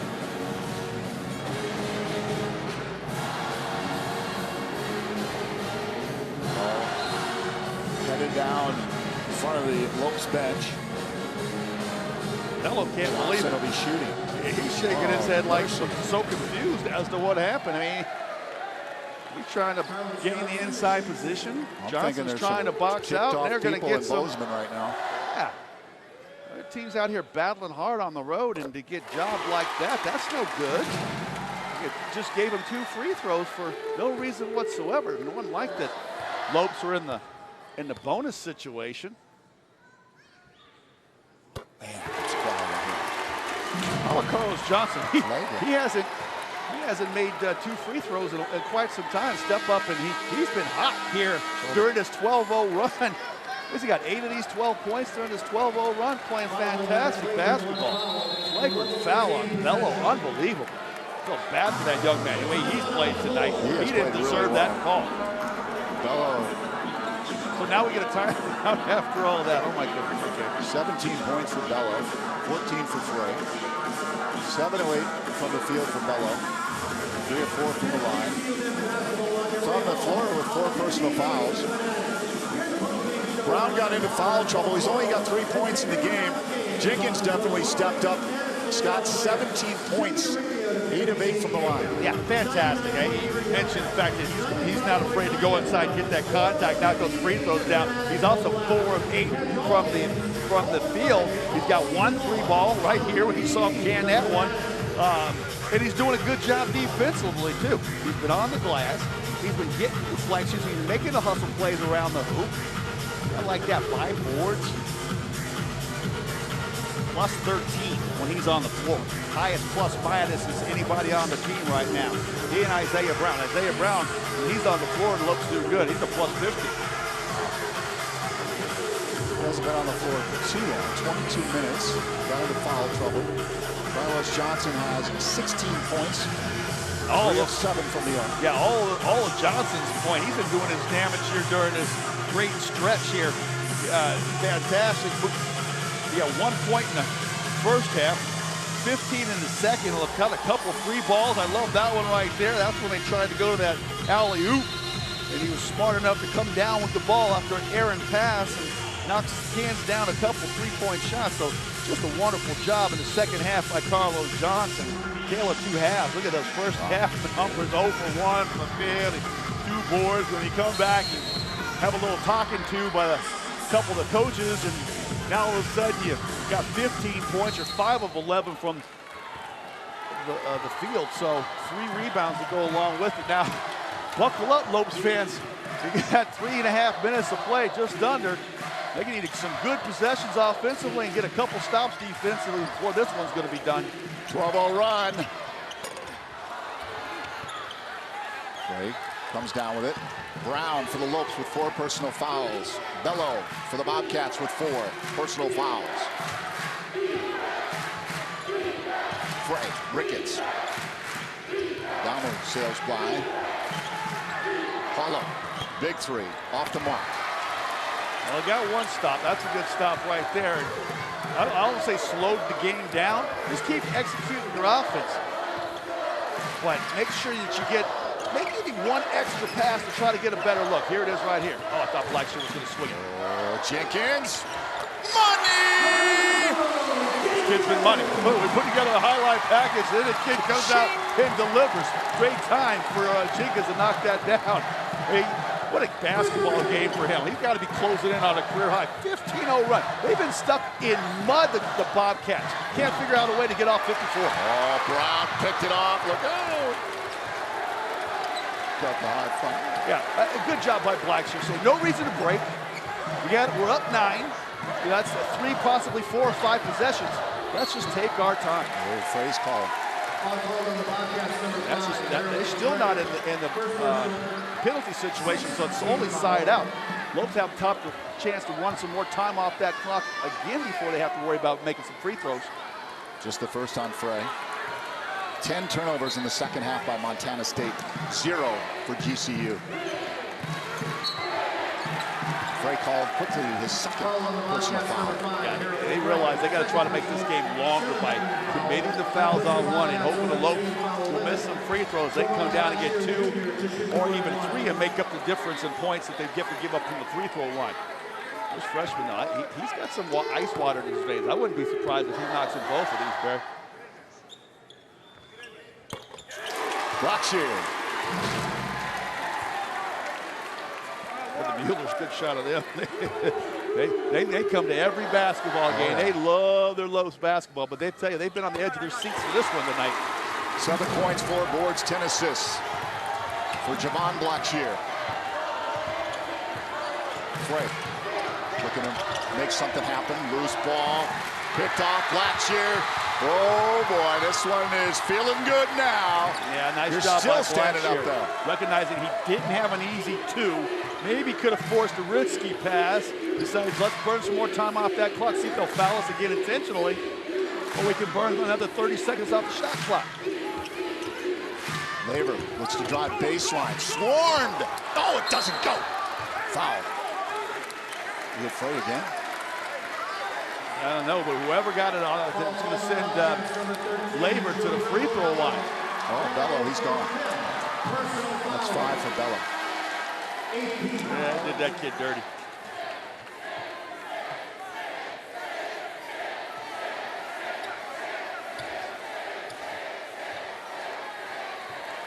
Habit's letting them know to take a seat, but he gave it all for the Bobcats here tonight. I don't know how better you could play. You wonder if the Bobcats just ran out of gas. Yeah. Their 4th game in 5 nights, all road games, traveled from Greensboro on Monday to get here to lace them up against this Lopes team that's been sitting here for a while now, fresh, just waiting on them. I just think they ran out of gas down the stretch.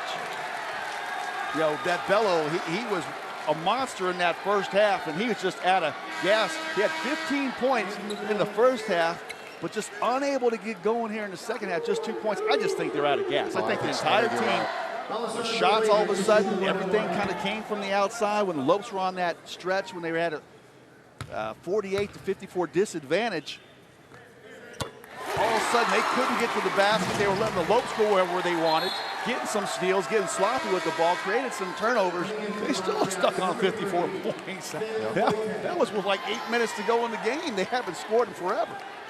Coach Sprinkle in his first season, though, impressive. 4-1 coming in, winners of 4 straight. Yeah.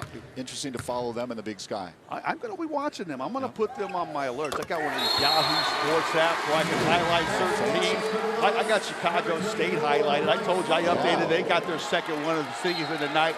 Follow Chicago State. Of course, I'm a Chicago guy. Got the court, okay. But I'm going to put this team on my watch list, too. I like the way they play. I like to see that big fella belly. The other team out Illinois. That's Coburn. I like watching Coburn play. There they got their first bucket in forever to get off for 54, 56 points. It's going to be too little too late now. About 65 seconds to play. But I'll tell you what, they gave the Lopes all they could handle for 35 minutes. Yeah, the Lopes have been on a 19-2 run over the last 5 minutes, 11 seconds. Tick under. 1 minute to go. The Lopes. I can sit down now, right? I thought you could have sat down a minute or two ago. I've been standing so long. I got used to being in that position. I was so nervous. See, that's what we can't do when we're courtside. We couldn't stand up like that. We'd have to sit. Hitting the back of the head. Yeah, see, when I used to go down there, I get so nervous I couldn't stand up. I would tear paper. And just make little paper shreds and just drop paper all over the place. But now I can stand up and at least kind of move around a little bit when I get nervous. Lopes, upcoming schedule, they'll be at the Paradise Jam, St. Thomas Virgin Islands against Valparaiso on the 22nd. Winner or loss, depending on who their next opponent will be. It'll be either Fordham or Nevada. Back here at GCU Arena, hope to see you out here. Great opportunity. The students are going to be out on break for some of these upcoming games. Great family-friendly entertainment. Fort Wayne, Mount St. Mary's, Liberty down at Talking Stick Resort Arena. The Jerry Colangelo Classic. Good to see you here. Stop by. Say hi to Scott. Bring me some popcorn. Very relaxed. Popcorn, yeah. What's the mascot again? Bingo? I got that right? Oh, Thunder, excuse me. Thunder. So Thunder comes down the stairs. Okay. I got my Milwaukee Bucks mascot mixed up with the antelope and the deer kind of, okay. I guess I'm getting old. But anyway, he came down the aisle by me just a moment ago with this huge bag of popcorn. Didn't stop? He didn't stop. And it smelled so good. Now I've been craving popcorn most of the second half. Brown puts it home. Yeah, I'll tell you what, it's a good thing Coach Majerle, we mentioned it. They were down by 6, and he got them back in the game. And I'm not saying Brown's the entire reason why they came back and got this win, but it's been a 21-2 run since Brown's been back on the floor. I don't think that's a happenstance. I'm pretty sure that's a coincidence to that. Blackshear with 10 assists, the most by a GCU freshman ever. Oh, Carlos Johnson got a piece of that shot. He's not even letting them get off any threes here late in the game. Lopes are going to win their second straight game. Coach Majerle has to be impressed with this victory, with Montana State rolling, winners of 4 straight, and a stifling defense. Blackshear, back out, Johnson, Brown looks for 3. Oh, not there, pulled down by Caleb Belich. Long 3 attempt. At the buzzer, not gonna happen. Lopes win, the Lopes win, 69-56. They did it with the D down the stretch, found themselves down 6, really put the clamps on a tired Bobcats team to get the victory. 2-3 on the season.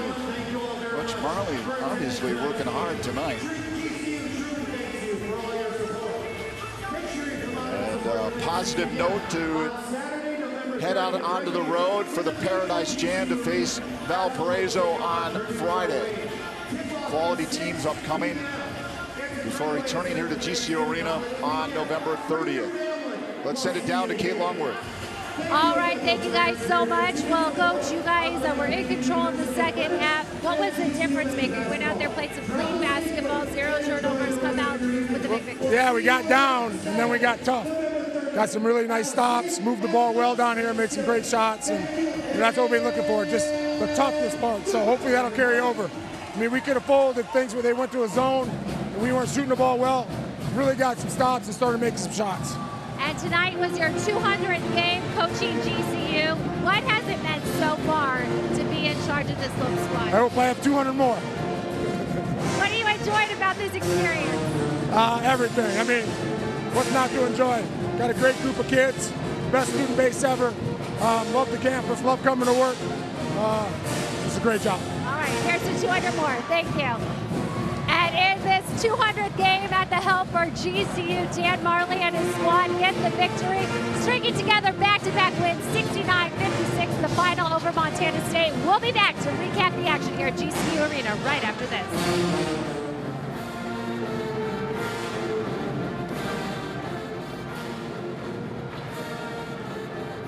I'm Jeff. I'm earning my Bachelor of Arts in Christian Studies online from GCU.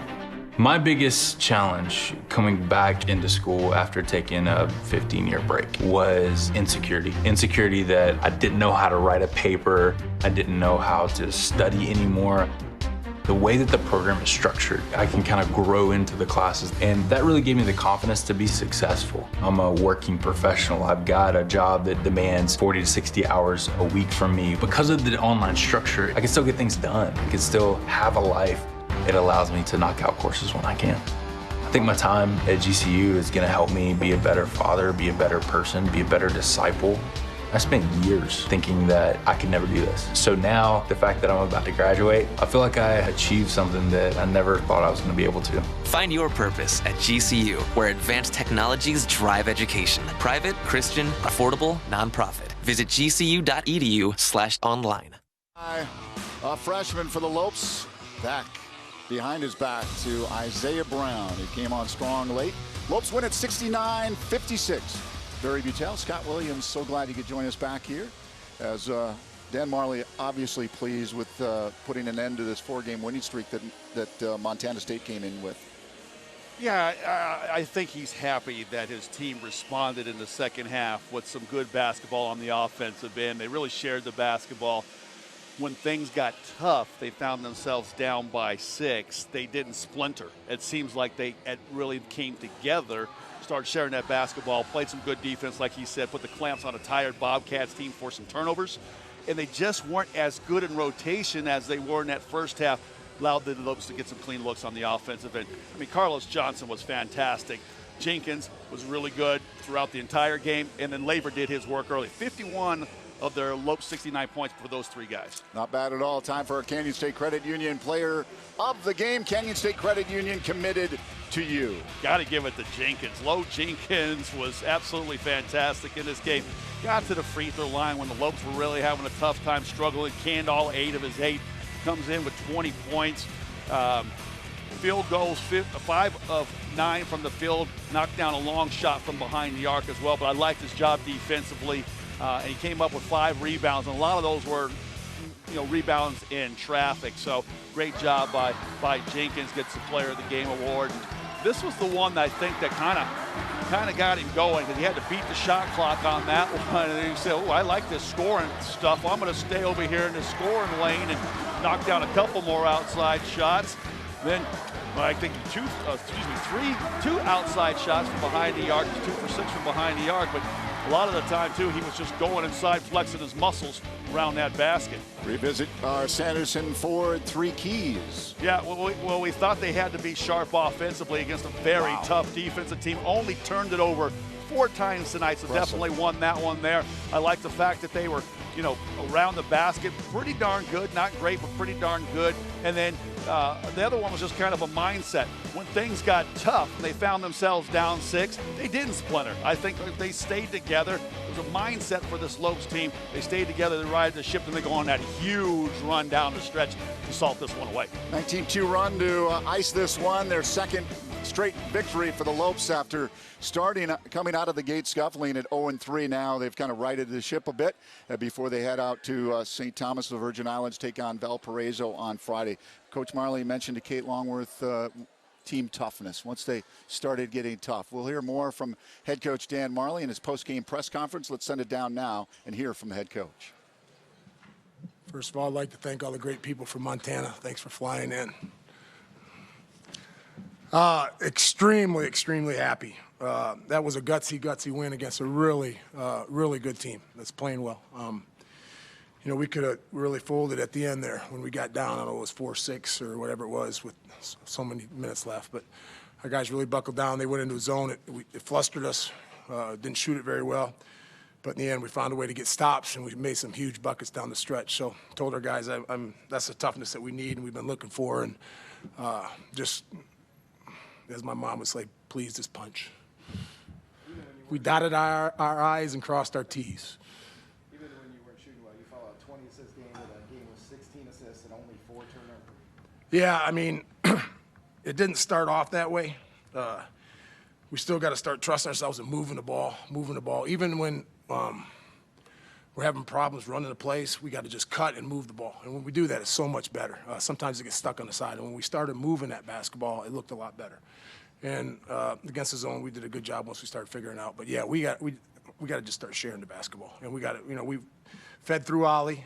He started off strong, but he did a good job. You know, 15 points, 7 rebounds, and 5 assists. And Javon with his 10 assists. And Carlos made some huge shots down the stretch. Doobie played great. So that's the kind of that's what we need from everybody. You know, we started monster them a little bit, which means double teaming them. But, you know, they're a really good team. They got great size and they got guys that can really shoot. I thought we did a terrific job on number 5. He's a terrific player. He's been playing great. We locked in on him and did a pretty good job. Didn't let him get a lot of field goal attempts. And, you know, 13 really killed us in the paint, especially in the first half. But we started monstering him a little bit and tried to get the ball out of his hands. You called Saturday a win you needed. Today, just stringing those back-to-back together wins and a gutsy performance. How key is that with this tournament coming up? It's really key. It's, you know, it's our getaway game. We got a long trip to go to, you know, the Paradise Jam, and this is not only a great win, but against a really good team. They're a really good team. So I'm just happy that we fought through some adversity, and this group hasn't done that a whole lot as of yet. So maybe this is just a growth spurt for us as far as not hanging our heads, battling through, being tough, everybody doing what they have to do and getting the taste of wins. And I'm happy, man. That's just, it's fun to watch those guys play that way. Even though he wasn't scoring and had the fouls, Carlos seemed to be locked in on his defensive role on Frey to open the game. Yeah, he took that serious. He actually asked to guard him, which is big, and that's good for him. And, you know, Carlos, he's struggling a little bit with his shot, but he did this last year. But what I really appreciate about him is he's really into whatever it takes for us to win. And he's going to find himself, and he's going to start making shots and be a big part of what we do. And he's already doing that. So I'm happy with the way he's playing and not forcing shots. He's kind of letting the game come to him. And, you know, he's been in the gym, so it'll turn around for him. He'll start making a lot of shots. And speaking with coaches and players, discipline seems to be a key word among everyone. How do you feel about your team's discipline down the stretch? Oh, it was better. It was better, a lot better. Still can get a lot better. We have a lot of guys that I don't know if they just lose their minds sometimes. They forget what we talk about, and it's not because of the lack of wanting to win. They just got to stay focused. And our guys play a lot of minutes, so you know sometimes when you get tired, it's easy to lose your focus. And they got to trust the system. So I thought it was better down the stretch. You know, in that second half when we kind of let it go, we started allowing drives to the basket. We monstered one time and we got split. Those are all discipline things that can't happen. We got to be solid in those and trust that stuff's going to work. So I think this was a big step forward. I really do, and we needed it because we're going on this tournament. We're playing some really good teams. Is Doobie having more offensive success because he's attacking more, putting the ball on the floor? No, you know, the zone, he's a good shooter. He's just got to figure it out. And I say it all the time, fifth-year guy, unfortunately, it takes a while. Same thing with Michael Finke last year. It took a while. So Doobie's just got to find his place and where he's fitting in with his team and what's a good shot, what's a bad shot. And, you know, we're playing him in different positions, and it's a lot for him to think about. So all he's got to do is just play hard. He's a talented kid, and everything will come his way. Shoot it when he's open, when it's a good shot. He knows when it's a good shot. Put it on the floor. He's a talented kid. So he's figuring it out. He's just got to find his way. Javon's awesome, you know, and that's another kid that right now is not, you know, making a lot of shots, but he will. But right now you can't even ask for more from a point guard, especially a freshman, to be able to run the team the way he does, how he plays defense, shares the basketball. When he starts making that shot, he's going to be a monster. Down the stretch, you switch Ali to the high post instead of the low post. The ball seemed to move around a lot better. Was that something you saw in practice? No, I mean, you know, we put JJ there. We also put Ali there so he can set a screen and roll into the post. So there's different reasons to put him there. Plus, you know, of all the big guys, she's a guy that can stretch the floor and shoot it. So if he's out there, he can pop and shoot a three and probably make it. So of all the big guys, we'd rather have him on that high post more than anybody because he can stretch the floor and make shots. So, but a lot of times when I put him on the high post, I set screens and we throw it to the corner and that's a shot, and we want to roll him down and try to get him in the post. So, you know, there's no magic elixir against the zone. You just got to move it, and there's only so many plays you can draw up. And the more plays you draw up, the more our guys' heads start spinning. So they just got to move the basketball, move bodies, find shots, penetrate, and share the basketball.